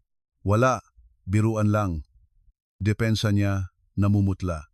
Sabi ni Kuya Benjo takutin lang, hindi ko alam na, hindi ko na narinig ang iba. Sa sandaling iyon, iisa lang ang mundo ko, ang maliit na katawan ng anak ko na nanginginig sa kandungan ko habang kinakaripas namin papunta sa klinik. Sa maliit na lying-in na malapit sa simbahan, nilagyan siya ng warm compress, nebulizer, at pinainom ng gamot. Mabuti na lang, sabi ng doktor, hindi pa umabot sa severe hypothermia, pero muntik na dahil sa hika. Kung natagalan pa ng kaunti, baka ibang usapan na raw. Nasa koridor ako nang dumating si Benjo, si Aling Veron, at halos kalahati ng pamilya niyang humahabol ang alibi bago pa ang konsensya. Nasaan si Tino? Tanong ni Benjo, kunwaring gulat. Tumayo ako mula sa bangko. Hindi ko na siya maalalang asawa sa sandaling iyon. Isa na lang siyang banta na may mukha. Huwag kang lalapit sa anak ko. Salve, makinig ka. Hindi ko utos iyon. May screenshots ako. Tumigil siya. Nabasa ko ang chat nyo. Nabasa ko si Aling Veron. Nabasa ko si Rodel. Nabasa ko ang plano nyo. Anong screenshots? Singit ni Aling Veron, pero nanginginig ang labi niya. May plano kayong takutin ang anak ko para pumirma ako. Humakbang ako, papalapit sa kanya. At muntik niyo siyang patayin. Walang gustong pumatay sa apo ko. Malakas niyang sabi. Pero okay lang sa inyong mangisay siya sa lamig? Hindi makasagot si Benjo. Inabot niya ang braso ko, ngunit mabilis na pumagit na si Jomar. Sinabi niya nang huwag kang lalapit. Malamig na sabi ni Jomar. Tumitig si Benjo sa kanya. Wala ka sa usapan naming mag-asawa. Kapag bata na ang biktima, usaping kriminal na iyon, sabi ni Jomar. Doon lumaki ang gulo. Sumingit ang mga tiyahin, si Rodel na biglang nalito lang, si Charmaine na hindi ko alam kung saan nagmula pero dumating ding luhaan kunwari. Tumawag ako ng pulis. Hindi ako nagdalawang isip. Sa maliit na klinik na iyon, sa harap ng doktor at ng barangay tanod na umalalay, isinalaysay ko ang nangyari at ipinakita ang screenshots. Pero dahil sanay ang batas sa mga butas kapag pamilya ang may sala, hindi agad naging diretso ang hustisya. Umamin si Rodel na siya ang nagkulong kay Tino, pero nakikipagbiruan lang daw at hindi raw utos ni Benjo. Binawi ni Aling Veron ang chat, sinabing biro lang iyon sa pamilya. Si Benjo halos punitin ang sarili sa kakapaliwanag na wala raw siyang alam at baka raw sinisira ko siya dahil nagsiselos ako sa chismis. Chismis? Ulit ko sa presinto. May bata sa freezer. Nasaktan ba ng malubha? Tanong ng pulis na mukhang pagod na at mas gusto ng magmeryenda. Kung kaunti pang late, pwede siyang mamatay. Tumango siya, pero halata kong hindi pa sapat iyon sa sistemang sanay sa dugong nakahandusay bago maniwala. Hindi ko na hinintay ang susunod na pagkukulang ng mundo. Noong gabing nakauwi kami mula klinik, hindi na kami natulog sa bahay. Habang nag-iimpake ako ng damit ni Tino at ng ilang gamot, narinig ko si Benjo sa pinto ng kwarto. Hindi mo ako pwedeng layasan ng basta-basta. Lumingon ako sa kanya. Panoorin mo ko. Tungkol lang ito sa galit mo. Tungkol ito sa anak ko. Huwag mo akong paglayuin sa anak ko. Hindi kita pinaglayo. Ikaw ang naglagay sa kanya sa freezer. Wala akong kinalaman doon. Sabihin mo yan sa hukom kapag dumating tayo roon. Naningkit ang mata niya. Salve, huwag mong sirain ang buhay natin dahil sa isang pagkakamali ng ibang tao. Napatawa ako ng walang saya. Ikaw ang sumira. Ako lang ang tumigil ng magwalis ng bubog. Hindi siya nakasagot. Siguro dahil alam niyang sa unang pagkakataon, hindi na ako mababalik sa dating bersyon ng sarili ko. Umalis kami ni Tino ng madaling araw. Maliit lang ang kwarto, maingay dahil sa kalsada at manipis ang kutsyon. Pero unang gabi namin roon, mahimbing ang tulog ng anak ko dahil alam niyang walang may duplicate ng susi maliban sa akin at kay Nanay Cora. Mama, bulong niya bago pumikit. Hindi na ba ako ibabalik sa malamig na kuwarto? Hinagod ko ang buhok niya. Hindi kailanman. Promise, promise. Ang unang 3 linggo sa apartment ni Nanay Cora ang pinakamahaba sa buhay ko. Hindi dahil sa hirap ng espasyo, kundi dahil sa bawat tunog sa labas ng pinto, akala ko may darating para bawiin ang anak ko. Natutulog akong may gunting sa ilalim ng unan at flashlight sa gilid ng kama. Si Tino. Kahit anong pakita kong tapang sa araw, bigla-biglang nagigising sa gabi na sumisigaw ng buksan nyo at pawis na pawis kahit malamig ang electric fan. Minamasahe ko ang dibdib niya habang hinihintay humupa ang hika at takot niya. Nandito ka pa, Mama? Oo, anak. Huwag mong patayin ang ilaw. Kahit umaga na, hindi ko papatayin kung ayaw mo. May mga sugat na hindi kita sa balat. Iyon ang nakita kong pinagdaanan niya. At doon ko lalong napatunayan sa sarili kong hindi na sapat ang hiwalayan. Hindi na sapat ang mag-move on. Sa araw, hindi ako pwedeng matulala. Kailangan kong kumita. Kailangan kong maging ina. Kailangan kong magtipon ng ebidensya. Bumalik ako sa trabaho ngunit hindi na sa lumang ritmo. Hindi na ako araw-araw nasa pangunahing opisina para hindi ako ma-corner ni Benjo. Ang ginawa ko, pinuntahan ko ang mga tauhang alam kong sa akin pa rin ang loob, si Otep, si Lolit, si Junel at si Mang Doro, na kahit matanda na'y hindi umalis matapos ang gulo sa freezer. Nagkita-kita kami sa likod ng tindahan ni Nanay Cora isang gabing maulan, walang badge, walang papel na may letterhead, simpleng mesa, termos ng kape at mga matang alam mong ilang araw nang kulang sa tulog. Ate Salve, sabi ni Lolit, nanginginig ang kamay habang may iniabot na flash drive. Na-save ko po yung kopya ng mga bank transfer. Baka mawalan na po ako ng trabaho kapag nalaman nila. Hindi ka mawawalan, sabi ko.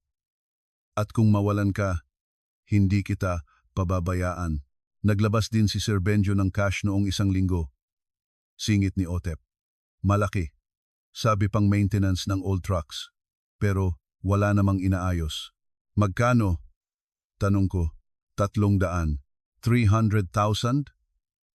Tanong ni Maika. Nasumipot din at agad nagbukas ng notebook. Tumango si Otep. 2 beses pa. Magkaibang araw. May resibo, may withdrawal slip copy si Lolit. Inabot ni Lolit ang isa pang envelope. Ito po. Si Mang Doro naman tahimik lang noong una. Nakatitig siya sa umuusok na kape at para bang may kinakalkula sa konsensya. Nang akala ko hindi na siya magsasalita, nagangat siya ng mukha. May gusto akong sabihin, sabi niya. Hindi tungkol sa cash ngayon, mas luma. Natahimik ang mesa. Anong ibig niyong sabihin, Tay Doro? Tanong ko. Humigop muna siya ng kape, saka pumikit sandali. No ang gabi na nawala si Mang Isko, may narinig ako. Para bang biglang humigpit ang hangin. Ano po? Hindi ko sinabi noon. Duwag ako. Nanliit ang boses niya. May sigawan sa likod ng old generator room bago lumakas ang ulan. Naroon si Mang Isko. Naroon din Si Ramil Arguelles. Ang tatay ni Benjo? Tanong ko, nanginginig ang boses. Oo. Patay na si Ramil ngayon, pero noong gabing iyon buhay na buhay at lasing sa galit, narinig kong pinag-aawayan nila ang bodega. May mga taong gustong umarkila ng old room para sa imported fish daw, cash ang bayad, walang tanong-tanong, ayaw ni Mang Isko. Sabi niya, hindi ako magnanakaw ng dagat. Nanigas ako. Benjo? Oo. Sabi niya, Tay, pirmahan mo na siya. Kapag ako na ang may hawak dito, wala nang problema. Akala ko biruan, akala ko pag-uusap ng mga lalaki. Umuwi na ko. Nang umigting ang ulan, pinisil niya ang baso. Kinabukasan, patay na si Mang Isko. Hindi ako nakahinga ng maayos sa ilang segundo. Sa tabi ko, humigpit ang hawak ni Maika sa ballpen. Bakit nyo ngayon lang sinabi? Mahina kong tanong. Dahil wala akong pruweba noon. At dahil natakot ako. Si Ramil, malapit sa konsehal. Si Benjo, paangat na noon. Pero noong nakita ko si Tino sa freezer, napapikit siya, nangingilid ang luha. Para bang nakita ko ulit si Mang Isko na nakahandusay sa ulan. Hindi na ako mapakali. May iba pa ba kayong alam? Tanong ni Maika. Tumango siya. May itinago sa akin si Mang Isko 2 linggo bago siya mamatay. Isang maliit na lata ng biskit na may mga Xerox at kaset ng usapan sa radyo. Sabi niya, kapag may nangyari sa akin, ibigay mo sa anak ko kapag handa na siyang lumaban. Hindi ko na ibigay agad, nang pugalina na lang kukan, natakot akong baka wala lang iyon, baka mapahamak ka, pero ngayon, tinuro niya ang bulsa ng kaniyang jacket, nasa akin pa, hindi ko napigilan ang pagluha, hindi marahas, tahimik lang, iyong luha ng anak, na biglang may bagong hugis ang pagkamatay ng ama. Pwedeng ko pong makita, iniabot niya ang susi. Tansong, susi, D4. Sa lumang locker ko, sa machine room, sabi niya. Ikaw lang at ako ang nakakaalam. Hindi ko pa ginagalaw mula noon. Biglang nagdugtong-dugtong sa isip ko ang naunang maliit na susi na nakita ko sa notebook ni tatay. Pareho ang ukit. Isa marahil duplicate. Hindi aksidente ang lahat. Naghahanda si tatay. At hindi ko napansin. Kinabukasan, bago sumikat ng todo ang araw, pumunta kami ni na Jomar at Maika sa lumang machine room. Wala na halos gumagamit noon dahil bagong compressor na ang nasa main plant. Nangingitim ang kisame sa lumang langis at amoy kalawang ang hangin. Sa pinakalikod, may 4 na steel lockers na kupas. Sa pangapat, ginamit ko ang susi. Bumukas ang pinto na may mahinang langit-ngit. Sa loob, may lumang lata ng biscuit, isang makapal na envelope na may pangalan kong sulat kamay ni tatay, at isang maliit na handheld radio recorder na binalot sa plastic. Hindi ko agad nabuksan ang sobre. Huminga muna ako. Para bang may buong pagkabata akong nakasabit sa pagangat ng flap na iyon. Anak, kung binabasa mo ito, ibig sabihin may nangyari na sa akin o may amoy kang mali na hindi mo na pwedeng ipagsawalang bahala. Huwag kang matakot sa katotohanan kahit ikaw lang ang maniwala sa simula. Mas mabigat ang kasinungalingang pinapakain araw-araw. May humihingi sa akin ng access sa lumang freezer room para sa mga kargamentong ayaw dumaan sa resibo. Nasa mga Xerox ang initial offers at pangalan ng middleman. Hindi ko alam hanggang saan ang abot nila. Kung sakaling pilitin kanila balang araw, tandaan mo, huwag mong ililipat ang lupa, huwag mong ipagkakatiwala ang bata, at huwag mong hayaang hiwalay ang papeles sa konsensya mo. Mahal, tatay, lumabo ang paningin ko. Hindi dahil sa alikabok. Sa tabi ko, narinig kong marahang nagmura si Jomar. Kinuha ni Maika ang mga Xerox. Ilang pangalan ang agad umangat. Isang shipping broker na matagal nang iniimbestigahan sa port, isang konsehal, at tama si Mang Doro si Ramil Arguelles bilang witness sa draft agreement. May isa ring resibo ng cash advance na may pirma ni Benjo sa ibaba 2 linggo bago mamatay si tatay. Hindi ito sapat para sa homicide, sabi ni Maika. Mabilis ang mata sa pagbabasa, pero napakalakas nito para sa motive at pattern. Tinignan ko ang radio recorder. Luma iyon, pero may laman pang memory card. Pinakabit namin kay Jomar sa laptop. Maingay ang unang ilang file, alulong ng hangin, ingay ng makina, static ng radyo ng pantalan.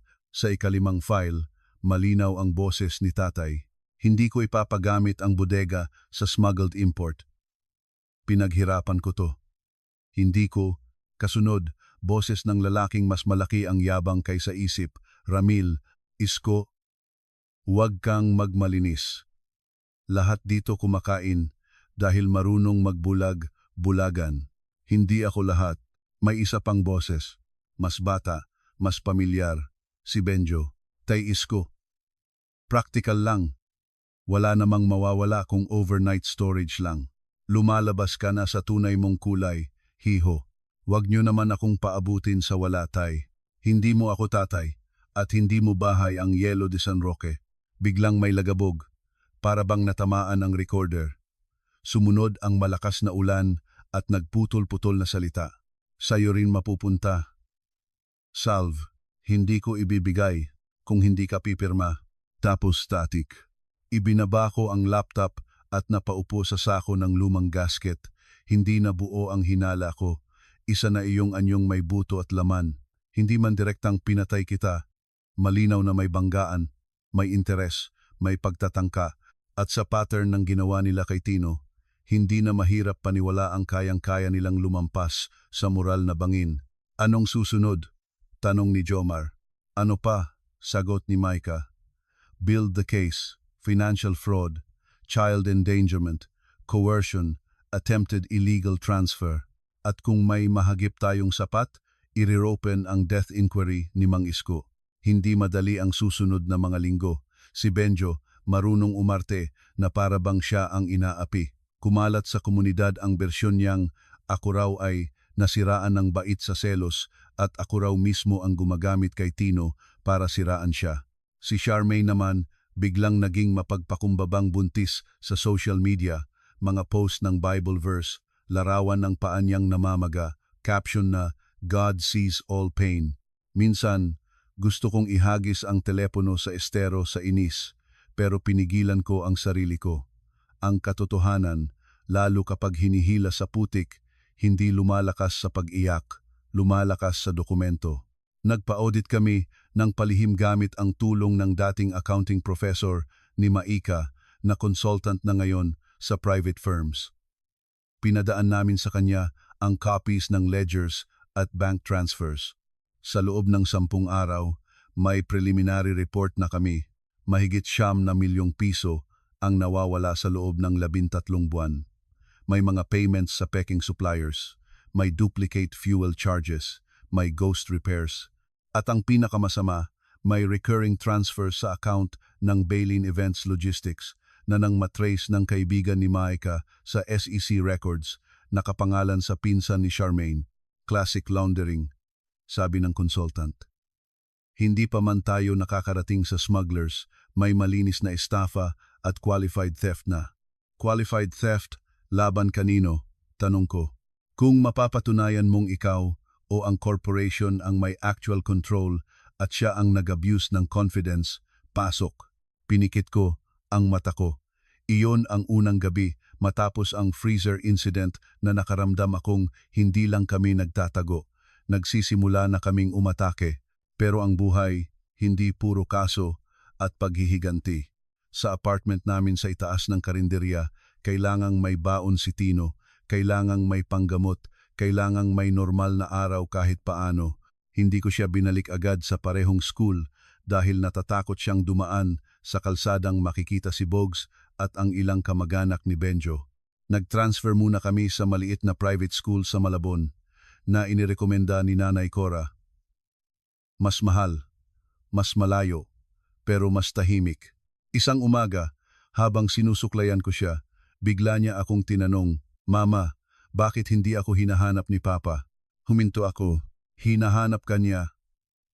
Sabi ko, piniling maging maingat. Pero hindi lahat ng paghahanap ligtas. Galit ba siya sa akin? Hindi. May mali lang siyang piniling gawin. Kapag humingi siya ng sorry, okay na ba? Diyan sumisikip ang dibdib ko bilang ina. Gusto mong turuan ang bata ng kabutihan, pero hindi mo pwedeng gawing tulay ang kapatawaran para makabalik ang ahas sa bahay. May mga sorry, sabi ko, dahan-dahan, na hindi sapat kung inuulit pa rin ang pananakit. Tahimik siyang tumango. Para bang kapag sinabi kong sorry kasi sinira ko homework ko, pero araw-araw ko pa ring sinisira. Ganon nga, hinawakan niya ang kamay ko. Ayoko na siyang makita kung hindi ka kasama. Doon ko naunawaan na ang laban ko ay hindi lang para maipanalo ang kaso, para mabuo rin sa anak ko ang ideya na may mundo sa labas ng takot. Bandang Hunyo, dumating ang unang totoong bitak sa kampo ni Benjo, sila Arnie, kapatid niya at nanay ng batang bininyagan noong araw ng freezer, biglang nag-message sa akin gamit ang bagong numero. Ate, pwedeng ba tayong magkita? Hindi ko na kaya sa bahay. Nagkita kami sa loob ng simbahan sa Obando, pagkatapos ng misa sa hapon. Umiiyak siya, bago pa kami makaupo sa dulong bangko. Alam ko may kasalanan pamilya namin, bungad niya. Pero hindi ko alam na aabot kay Tino. Akala ko pilitan lang sa papeles. Yun lang ba ang alam mo? Tanong ko. Umiling siya. May mas malala pa. Sabihin mo, nagpunas siya ng ilong. Noong namatay si Tatay Ramil, lasing siya sa ospital. Nagdeliryo. Paulit-ulit niyang sinasabi. Hindi ko siya tinulak. Iniwan ko lang siya roon. Akala naming walang sense. Dahil sa gamot, pero si Benjo nagwala. Pinagbantaan niya kaming, huwag na huwag uungkatin si Mang Isko. Hindi ako gumalaw. May isa pa, sabi nila Arnie, halos pabulong. Hindi totoong buntis ng 3 buwan si Charmaine noong binyag. 6 na linggo pa lang daw sabi sa klinik. Pinalobo lang ang tiyan para ma-pressure ka. Napapikit ako. Hindi ako nagulat sa kabulukan nila, pero sa lawak nito, ginawa nilang props ang pagbubuntis para sa isang palabas ng puwersahan. May proof ka? Wala. Pero may kopya si Boggs ng video nila sa fitting room na nagtatawanan pa sila habang ina-adjust ang fake bump. Gusto niya sana ipang-blackmail kay kuya. Nasaan si Boggs? Tumakas. Pinagbintangan siya pagkatapos ng freezer.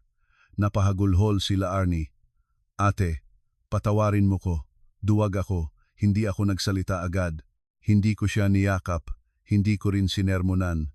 Ang sabi ko lang, kapag handa kang tumestigo, sabihin mo kay Maika. Tumango siya. Nanginginig.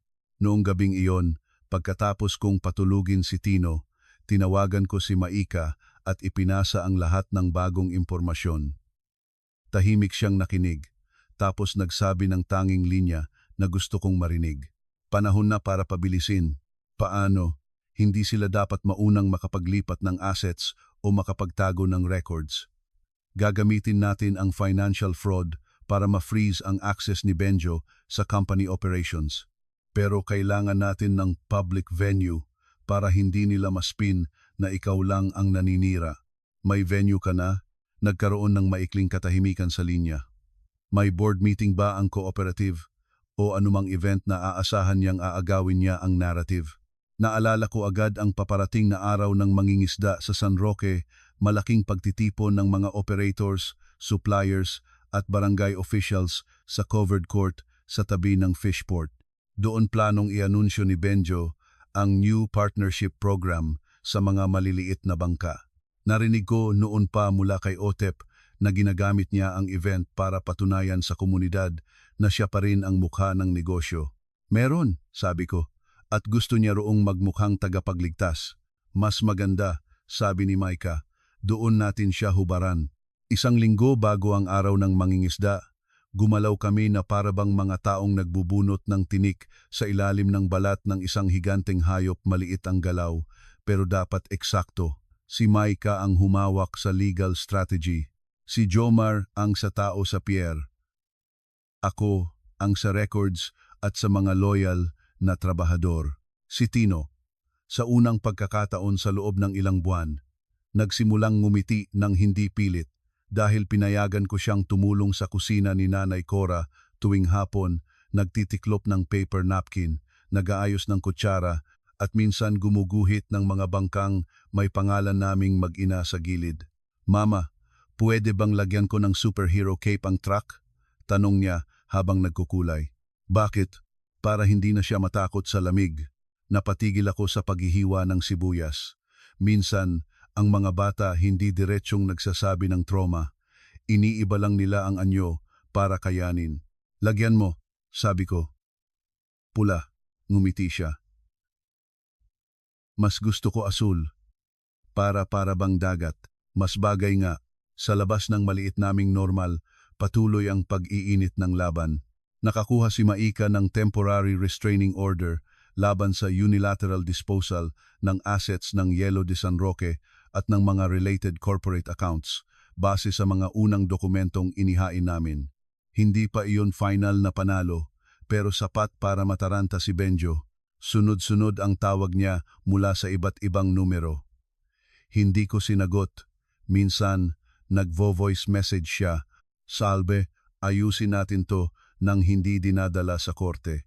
"Salve, si Tino ang kawawa dito." "Salve." Pinapalaki mo ang bagay na pwedeng pag-usapan. Nang wala akong sagot, nagiba ang tono. "Akala mo panalo ka na.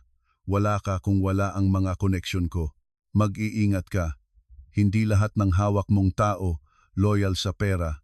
Isinusumiti namin ang mga message na iyon bilang dagdag sa file. Nagpakita rin si Bogs 2 araw bago ang event. Sa totoo lang, hindi ko inasahan. Dumating siya sa karinderya ni Nanay Cora, payat, puyat, at halatang ilang linggo nang hindi nakakatulog ng maayos. "Ate Salve," sabi niya, nakayuko. Pinasok ko siya sa maliit na storage room sa likod, kasama si Maika na saktong nandoon. Umupo si Bogs sa plastic na silya na para bang anumang oras tatakbo ulit. "Ayoko nang matulad kay kuya," bungad niya. Pero hindi ko na kaya ang bangungot. "Sabihin mo ang totoo," sabi ni Maika. "Walang drama. Totoo lang." Umiyak siya agad. Hindi iyong maganda at tahimik na iyak. Iyong pangkonsensya. "Si Kuya Benjo po may utos," sabi niya. Sabi niya ilabas si Tino sa covered court, bigyan ng ice cream, tapos ikulong sandali sa old freezer para matakot si Ate Salve at pumirma. Sabi niya, naka-off naman daw ang manual line. Hindi ko alam na bubuksan ni Rodel ang switch kasi gusto niyang dagdagan ang epekto. Gusto ko nang buksan pero dumating si Tita Veron at sinabing huwag muna, hintayin daw ang tawag ni Kuya. Natakot ako. Tumakbo ako. Napahagulhol siya. "Pasensya na po. Pasensya na po kay Tino." "May proof ka?" tanong ni Maika. Tumango siya, nanginginig. Inilabas niya ang luma at basag-basag na cellphone. "May video po ako kina Kuya at Charmaine sa fitting room. Pinag-uusapan nila yung fake bump. Saka may voice note si Kuya sa akin." Pinindot niya ang phone. Lumabas ang boses ni Benjo. "Bogs, wag kang bobo. Ilagay mo lang saglit sa lumang room. Takot sa lamig yun." Iiyak agad si Salve. "Kapag tumawag ako, saka mo ilabas. Wag mong gagalawin ang switch." Si Rodel na bahala kung kailangan. Namutla ako. Pero hindi na ako nasurpresa. Tapos na ang yugto ng pagkagulat. Nasa yugto na ako ng pagpako. "Handa ka bang sabihin ito sa harap ng pulis o fiskal?" tanong ni Maika. "Ma'am, pwede po ba akong humingi ng proteksyon? Baka patayin ako ni Kuya." "Aayusin natin," sabi niya. "Pero kapag umatras ka, babalik sa dati ang lahat." Tumango siya. Hindi na po ako aatras. Noong gabi bago ang araw ng mangingisda, nagayos ako ng damit na simple, pero matatag tingnan. Mahabang manggas na puti, maong na maitim, at sapatos na kayang tumakbo kung kinakailangan. Hindi ito fashion show, hindi rin ito wake. Isa itong pagangkin pabalik ng pangalan ko. Habang nagbuboton ako, nanood sa akin si Tino mula sa kama. "Pupunta ka bukas sa pier?" tanong niya. "Oo." "Pero hindi ka sasama." "Bakit?" dahil may mga matatandang mag-iingay. Natatakot ka? Napangiti ako ng kaunti. Oo, pero pupunta ka pa rin? Tumango siya na parabang may natutunan. Naupo ako sa tabi niya at hinalikan ang noo niya. Kinabukasan, maaga palang puno na ang covered court sa tabi ng fishport. May stage na tinapalan ng tarpaulin, pag-asa sa pangisdaan, bagong simula para sa MGA mangingisda. Nandoon ang ilang opisyal ng barangay, mga may-ari ng bangka, vendors, at mga pamilyang gustong makinig sa pangakong may libreng yelo at pautang. Siyempre, nasa gitna si Benjo plansadong-plansado ang polo, nakangiti sa bawat kinakamayan, para bang wala siyang tinangkaang ikulong na bata sa freezer, ilang linggo lang ang nakalipas. Katabi niya si Charmaine, ngayon ay may mas konserbatibong damit at maamong mukha. Nandoon din si Aling Veron, nakasuot ng matingkad na bestida at rosaryo na para bang handaring magmistulang banal kapag kinailangan. Sa likod, nakita ko sina Rodel at dalawa pang tauhang kilala sa paglalabas-masok ng mga kahon sa old warehouse. Nandoon din ang konsehal na minsang nakita kong pumipitik ng sigarilyo sa tabi ni Ramil noong buhay pa siya. Mas maganda, kumpleto. Ako ang huling dumating. Sinadya ko. Kasama ko si Maika, 2 pulis mula sa Women and Children Protection Desk na tumutok muna sa child endangerment side, isang financial crimes investigator na contact ng professor consultant, si Jomar, si Boggs na nanginginig pero nakatayo, at si Mang Doro na kahit halatang hirap ang tuhod, ayaw magpaiwan. Nang makita ako ng ilang tao, kumalat agad ang bulungan na para bang alon sa estero. Si Salve yan. Akala ko tuluyan nang umalis. May dala pang abogado. Narinig iyon ni Benjo at saglit na nawala ang kumpiyansa sa mukha niya pero mabilis niyang binalik ang ngiti. Pag-akyat niya sa stage, hawak ang mikropono, sinimulan niya ang programang para bang siya ang bayani ng industriya. Mga kasama nating mangingisda, sabi niya, sa dami ng unos na dinaanan natin, ang kailangan natin ay pagkakaisa, pati ba sa pagsisinungaling?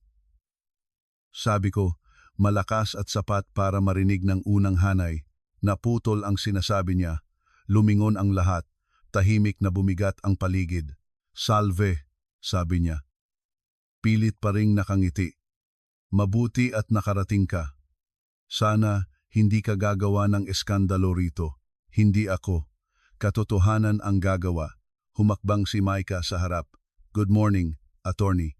Maika Turingan, Counsel for Miss Salvacion Dizon Arguelles, registered owner of Yellow de San Roque Properties and majority controlling shareholder in the associated operating entity. Inangat niya ang folder. At dahil public event ito na ginagamit para sa business representations, nararapat lang na malaman ng publiko ang totoo. Naghalakhakan ang ilang kampi kay Benjo, akala siguro palabas lang. Pero nang lumapit ang pulis at financial investigator sa gilid ng stage, biglang lumamig ang mga halakhak. Anong kalokohan to? Sigaw ni Aling Veron mula sa ibaba. Ang sagot ko, iyong klase ng kalokohang naglalabas ng dokumento. Ipinahawak ni Maika sa investigator ang unang set ng papeles, audit report, bank transfers, SEC registration ng Bayline Events Logistics, duplicate reimbursements, at ang voice note ni Benjo kay Boggs. Hindi niya agad binasa ng buo sa mikropono, hindi kami naroon para sa drama lang, pero sapat ang pagbibigay ng buod para marinig ng lahat. Mr. Benedicto Arguelles, sabi ng investigator, malinaw ang boses, kaugnay ng inihain na reklamo ng qualified theft, falsification of commercial documents, coercion, at child endangerment. Kailangan po namin kayong samahan para sa formal na investigasyon. Nagkagulo agad. Investigasyon lang yan. Sigaw ni Benjo, tumatawa ng pilit. Wala pa kayong warrant. Huwag kang masyadong excited sa technicality. Sabi ni Maika. Mas marami pang darating.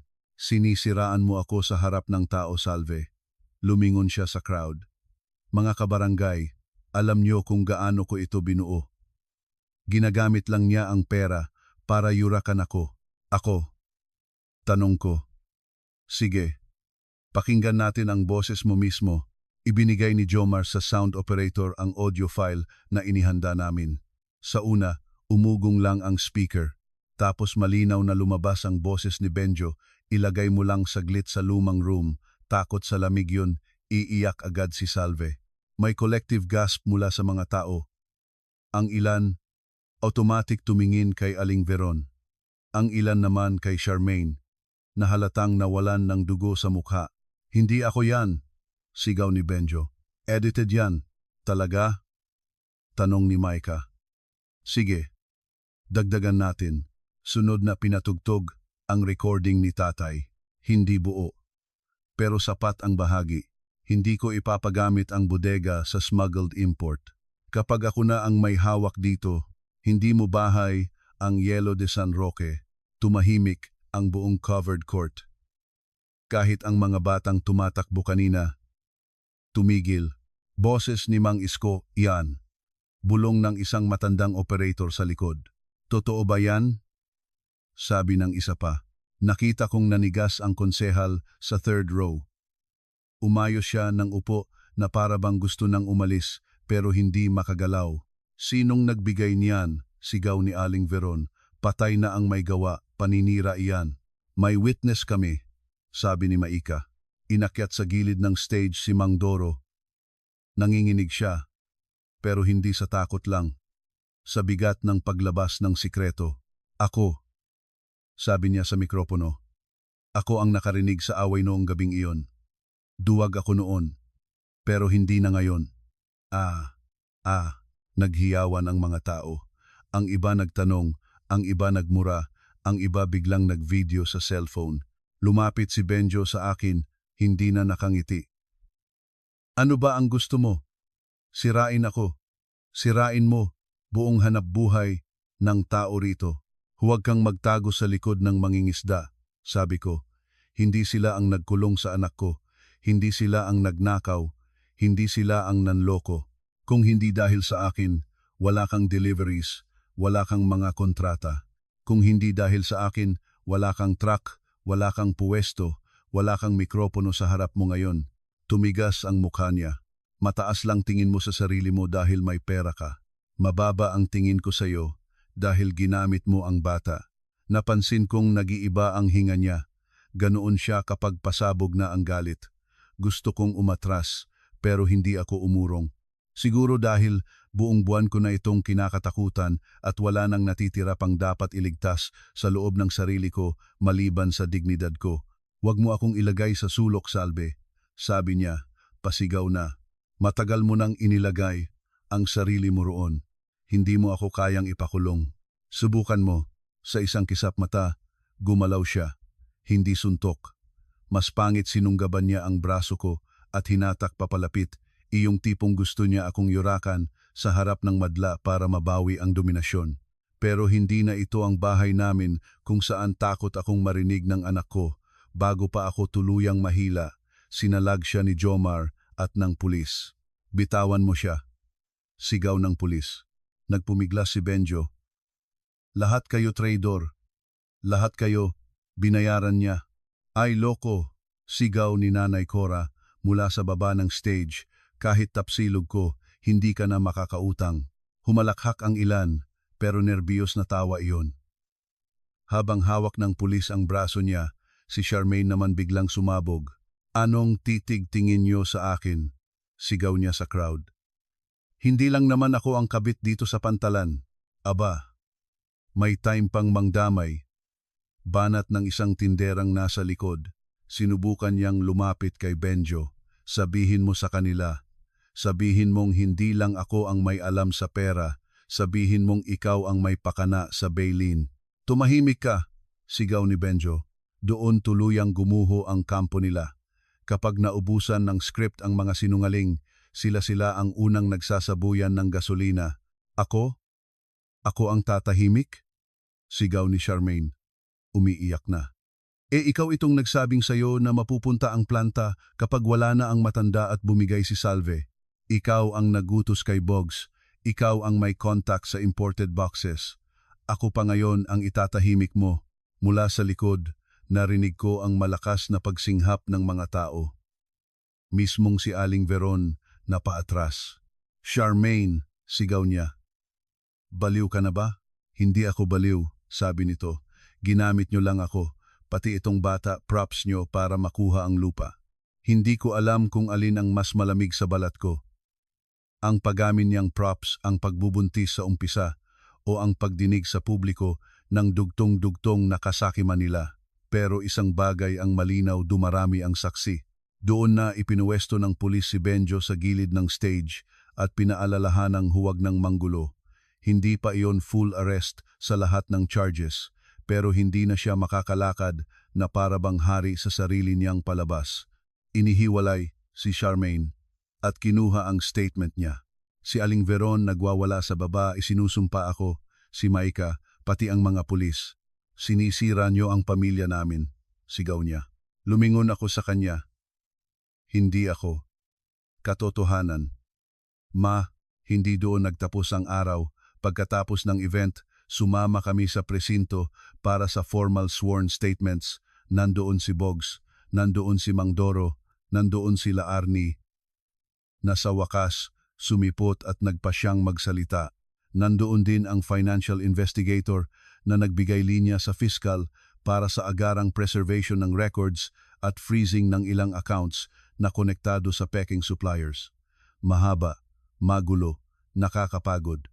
Pero sa bawat pirma, pakiramdam ko may isa kaming kandadong binubuksan. Bandang 11:00 ng gabi, habang pauwi kami ni Maika galing presinto, tumawag si Jomar. "Salve," sabi niya. Mabigat ang boses. "May kailangan kang marinig. Nasa ospital si Aling Veron. Tumaas daw BP sa gulo kanina. Sila Arnie nandun." Bago isugod ang nanay nila, may sinabi raw, na hindi raw tinulak ni Ramil si Mang Isko. Ang totoo, si Benjo ang nagsara ng backlatch ng generator walkway. Alam niyang sira ang lock at madudulas ang matatrap sa gilid kapag umangat ang tubig. Napahinto ako sa gilid ng kalsada. Sigurado ba? Hindi pa recorded.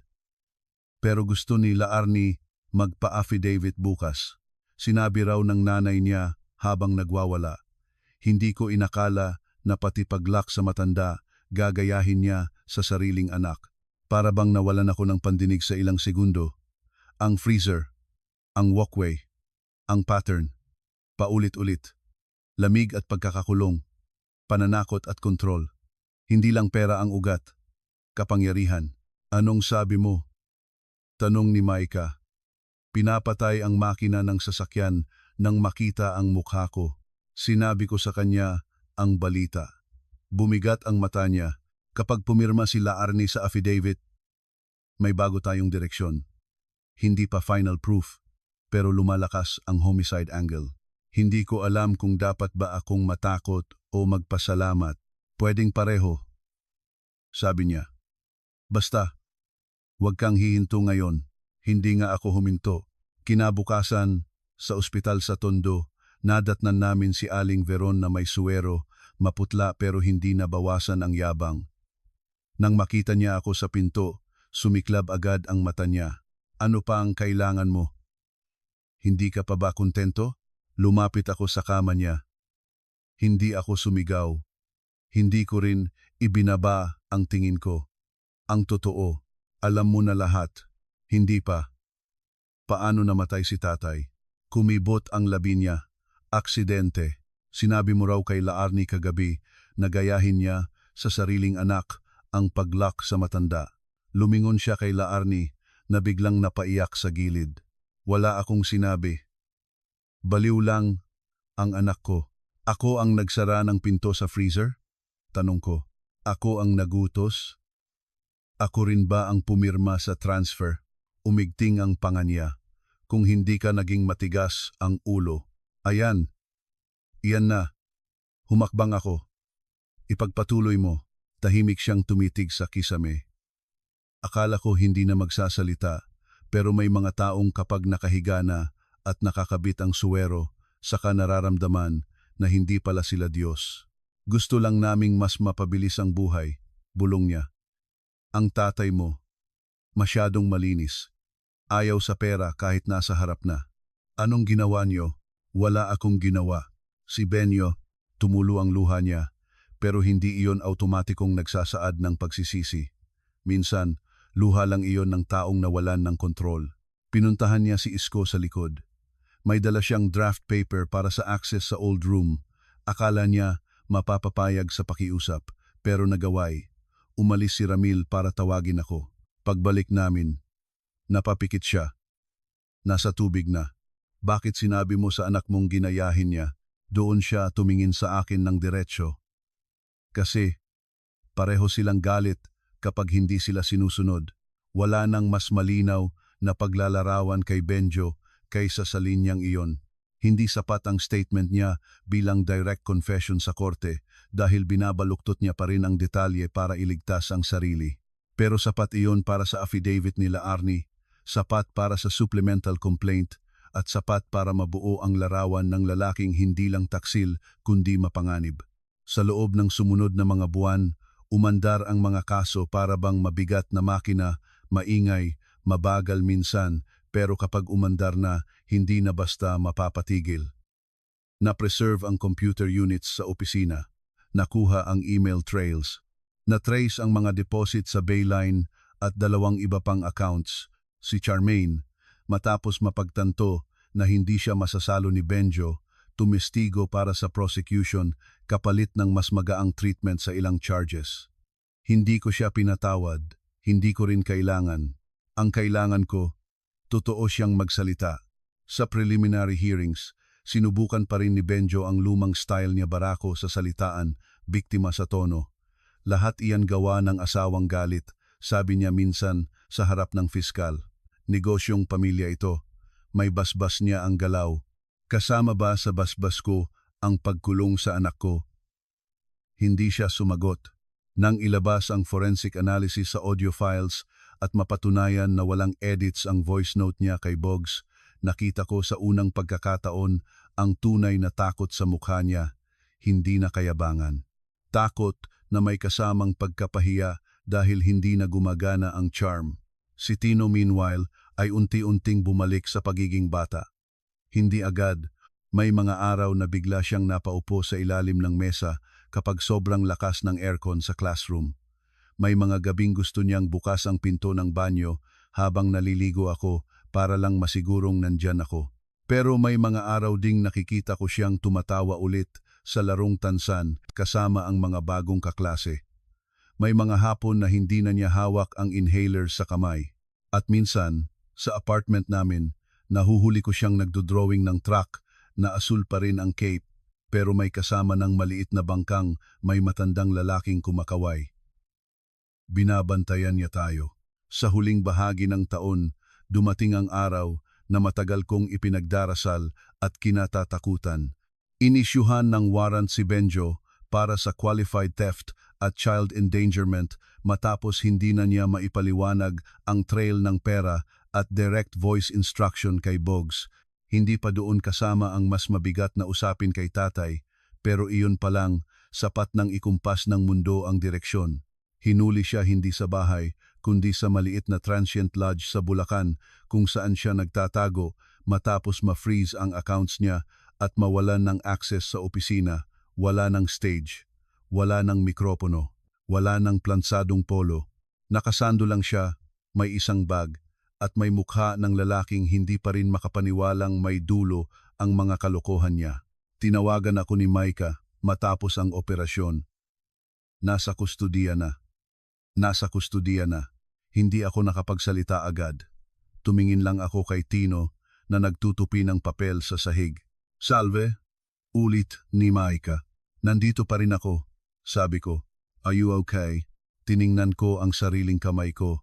Hindi na nanginginig, gaya noong nasa freezer room ako. Hindi pa, pero mas malapit na. Hindi mabilis ang hustisya. Pero nang dumating ito, rinig na rinig ko ang tunog. Hindi iyon literal na gavel lang, bagamat nandoon din iyon sa bandang huli. Ang una kong narinig ay ang pagbagsak ng yabang sa bawat hearing.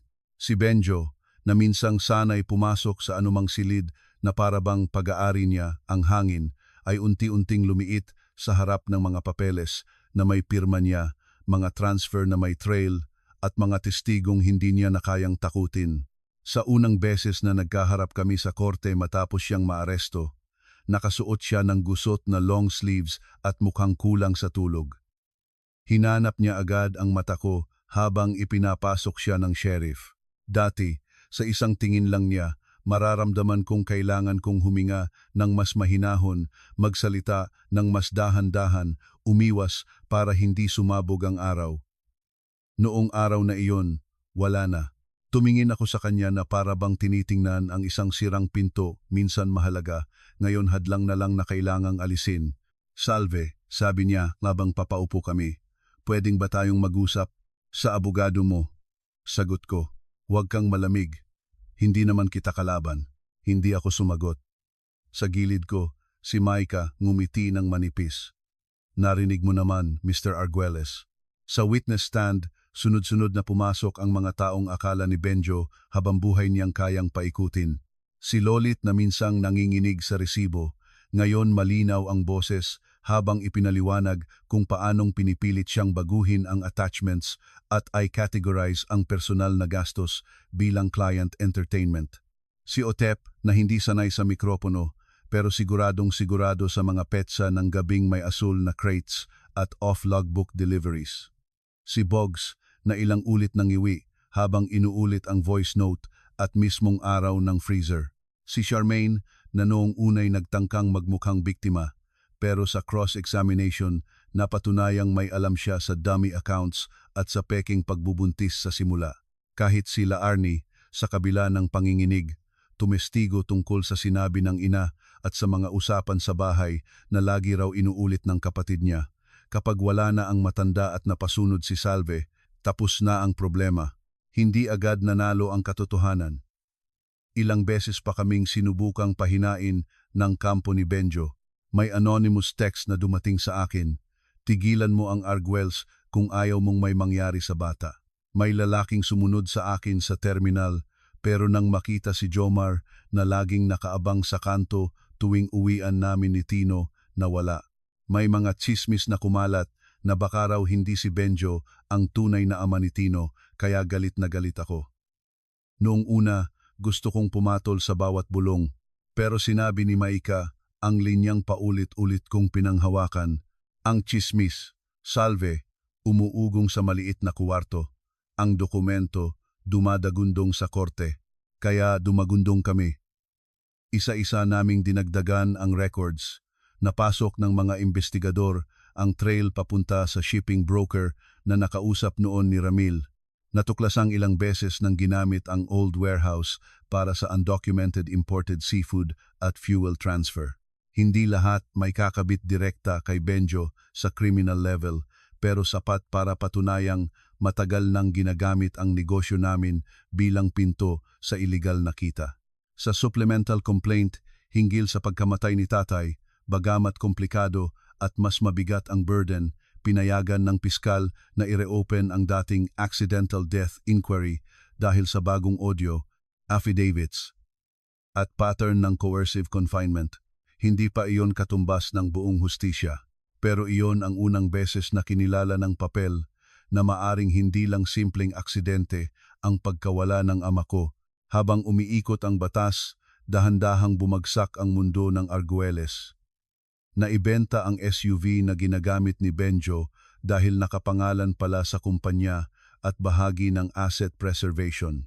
Naputol ang mga linya ng utang nila sa ilang supplier nang kumalat ang kaso. Si Charmaine, matapos manganak sa public hospital ng isang batang babae, ay tuluyang hiniwalayan ng sarili niyang pamilya sa anyong pinansyal hindi siya kinalimutan bilang tao pero wala nang sumalo sa luho niya. Naging lantad sa lahat na ang perfect na love story na ipinagyayabang nila noon ay itinayo sa peke, utang at pangungotong sa isang pamilyang hindi nila kayang higitan kaya pinili nilang nakawan. Si Aling Vero naman, kahit hindi agad nakulong, ay unti-unting nawalan ng kapit sa komunidad. Ang mga tindera sa palengke na dati itinatawag siyang Ate Veron na para bang reyna, biglang nagkatinginan na lang kapag dadaan siya. May mga kapitbahay na hindi na tumatanggap ng pasuyo niya. Iyong mga kamag-anak na todo palakpak noong binyag naglaho para bang usok nang magsimulang manghingi siya ng pang-abogado. Isang hapon, habang pauwi ako galing hearing, nadatnan ko siyang nakaupo mag-isa sa waiting shed sa kanto ng market, hawak ang plastik ng murang gulay at halatang ilang oras nang walang sundo. "Salve," tawag niya. "Wala na iyong dating talim, pagod na pagod." Huminto ako, pero hindi ako lumapit ng sobra. "Masaya ka na?" tanong niya. Hindi ko agad sinagot. "Hindi ito saya. Sinira mo ang anak ko." Tinulungan ko lang siyang sagutin ang ginawa niya. Nanay niya ako.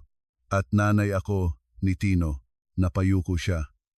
Hindi ko akalaing aabot siya doon. Pero hinayaan niyo. Nadala lang siya ng galit. Hindi. Dinala siya ng pakiramdam na puwede siyang gumawa ng kahit ano at may magtatanggol pa rin sa kanya. May luhang tumulo sa pisngi niya. Noon ko naisip na ito, na marahil ang pinakamalapit na aabot siya sa pag-amin. Hindi paghingi ng tawad. Hindi ganoon kadalisay ang pagkatao niya. Pero pag-amin na hindi niya nakontrol ang halimaw na pinalaki niya. "Nagkamali ako," bulong niya. Tiningnan ko siya ng diretso. Maraming beses, iniwan ko siya roon. Hindi dahil sa lupit, kundi dahil natutunan kong hindi lahat ng umiiyak ay dapat yakapin. Pagdating ng Disyembre, may isang hearing na hindi ko malilimutan. Nasa witness stand ako para sa direct testimony sa child endangerment at coercion. Tinanong ako ng prosecutor kung ano ang nakita ko nang buksan ang freezer. Karaniwan, kaya kong ikwento ang mga detalye ng parabang report. Pero sa araw na iyon, nang ilarawan ko kung paano nangitim ang labi ng anak ko at paano niya sinabi ang "Mama," ang lamig, nabasag ang boses ko. Hindi ako umiyak ng malakas. Isang luha lang ang tumakas. Sa gallery, naroon si Tino kasama si Nanay Cora at therapist niya dahil pinayagan lamang siya ng korte na dumalo sa maikling bahagi para hindi ma-overwhelm. Nakita kong hawak niya ang brass whistle sa bulsa. Pagkatapos ng session, lumapit siya sa akin sa hallway. "Mama," sabi niya, "hindi ka mahina kasi umiyak ka." Nayuko ako para mapantayan ang mata niya. Wala, alam ko lang. Sa murang edad, mas marunong pa siya minsan kaysa sa mga taong may titulo. Nang sumapit ang susunod na tag-init, lumabas ang desisyon sa pangunahing financial case at child endangerment complaint. Hindi ko ilalarawan iyon bilang fairy tale. Walang musika, walang confetti. Ang meron ay mahabang pagbasa ng korte, mga terminong legal at matinding katahimikan, habang inisa-isa ng hukom kung paanong napatunayan ang abuse of confidence, diversion of funds, falsification, coercive acts, at ang partisipasyon ni Benjo sa planong ikulong si Tino para pilitin akong lumagda sa transfer. Nang marinig ko ang salitang guilty, hindi ako napasigaw. Hindi rin ako napaluha agad. Para lang akong huminga ng buong buo sa unang pagkakataon sa napakahabang panahon. Si Benjo, sa tabi ng abogado niya, napapikit. Hindi ko alam kung nagsisisi ba siya o nagkakalkula lang kung saan pa siya kakapit. Si Charmaine, na nahatulan din sa mas magaang antas dahil sa pakinabang at pakikilahok sa peking transaksyon at coercion, ay umiyak ng marahas. Si Aling Veron, nasa likod, napaupo at napahawak sa dibdib. Hindi pa doon natatapos ang usapin hinggil kay tatay. Bukas pa rin ang supplemental investigation sa posibleng homicide-related liability at obstruction. Pero ang mahalaga, hindi na aksidente lang ang nag-iisang kwento sa papel. May duda na ang batas na pinayagan nitong matulog noon. At minsan, sa bansang mahilig magpikit sa harap ng impluensya, malaking bagay na iyong gisingin ang duda. Pagkalabas namin sa korte, hindi ako dumiretso sa media na nag-aabang sa labas, hoya. Hindi ako nagbigay ng speech. Ang ginawa ko, sumakay ako sa lumang pickup ni Jomar kasama si Tino sa likod na upuan at dumiretso kami sa puntod ni tatay. Mainit ang hangin, amoy tuyo ang damo sa sementeryo at may nagbebenta ng sampaguita sa gate. Inilagay ko ang isang maliit na bloke ng yelo sa tabi ng lapida niya, hindi dahil sentimental akong sobra, kundi dahil iyon ang alam kong simbolong maiintindihan niya.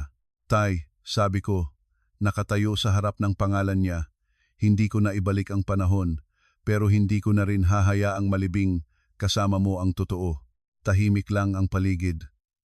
May uwak na dumapo sa malayong puno. Sa tabi ko, hinawakan ni Tino ang kamay ko. Lolo, okay na kami, sabi niya. May cape na ang truck ko.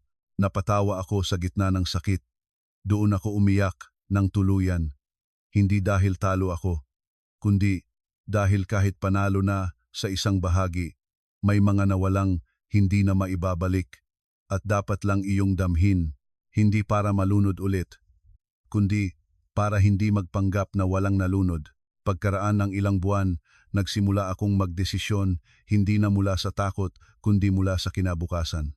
Hindi ko ipinagbili ang Yelo de San Roque kahit marami ang nagsabing mas madaling talikuran na lang ang lugar na puno ng alaala at dumi. Sa halip, isinara ko ng tuluyan ang old warehouse, pinademolish ang freezer room na muntik nang pumatay sa anak ko at sa mismong puwesto nito, itinayo ang mas maliwanag at bukas na processing hall na may malalaking bintana at safety locks na hindi maaaring i-operate mula sa labas nang walang emergency override. Bakit kailangan pa nating pagandahin dito? Tanong ni Otep habang pinapanood ang pagwasak sa lumang pinto. Kasi kung iiwan natin ang espasyong iyan sa takot, sagot ko, para bang pumayag na rin tayong sila ang may huling salita. Hindi lang iyon simpleng renovation. Inayos ko rin ang negosyo mula sa ugat. Ginawa kong cooperative partnership ang bahagi ng distribution sa mga maliliit na mangingisda para hindi na sila laging nakasandal sa mapagsamantalang middlemen. Nagpatupad ako ng transparent digital ledger na may doble at triple na approval para hindi na maulit ang ginawa ni Benjo. Nagbigay ako ng scholarship sa 2 anak ng trabahador kada taon sa pangalan ni Mang Isko Dizon. At sa tulong ni Maika at ng isa pang NGO na nakilala ko sa hearing, nagbukas kami ng maliit na legal and counseling desk sa 2 palapag para sa mga kababaihan sa port area na nakakaranas ng financial abuse at domestic threats. Para bang opisina ng rescue center, sabi ni Nanay Cora nang una niyang makita ang maliit na room na may electric kettle, 2 upuan at cabinet ng forms. Mas gusto ko yan, sabi ko. Kaysa opisina ng lihim, minsan may mga babaeng dumarating na nanginginig ang boses at ang unang tanong ay hindi paano ako kakasuhan, kundi paano ako magsisimulang umalis. Sa bawat pagkakataong iyon, nakikita ko ang sarili kong nakaupo noon sa tapsihan, hawak ang photocopy at takot na takot. At sa bawat pagkakataon, sinasabi ko ang totoong natutunan ko. Hindi mo kailangan malaman agad ang buong daan, kailangan mo lang gawin ang unang ligtas na hakbang. Si Tino, habang lumalaki, tila mas lalong minana ang pinakamabubuting bahagi ni na tatay at ng batang ako. Mahilig siya sa lista, sa makina at sa mga tanong na walang warning. Minsan, habang naglalakad kami sa bagong processing hall, huminto siya sa tapat ng lumang litrato ni tatay na ipina-frame ko sa opisina. Mama, sabi niya, kapag malaki na ako, pwedeng ba akong magtrabaho dito pero hindi bilang boss? Bakit naman? Kasi ang boss minsan sumisigaw. Gusto ko yung gumagawa ng machine para hindi sumisigaw. Napangiti ako. Engineer? Oo, pero may whistle pa rin. Deal. At si Jomar, hindi ko sasabihing siya ang gantimpala sa dulo ng lahat. Hindi ganoon kababaw ang paghilom ko.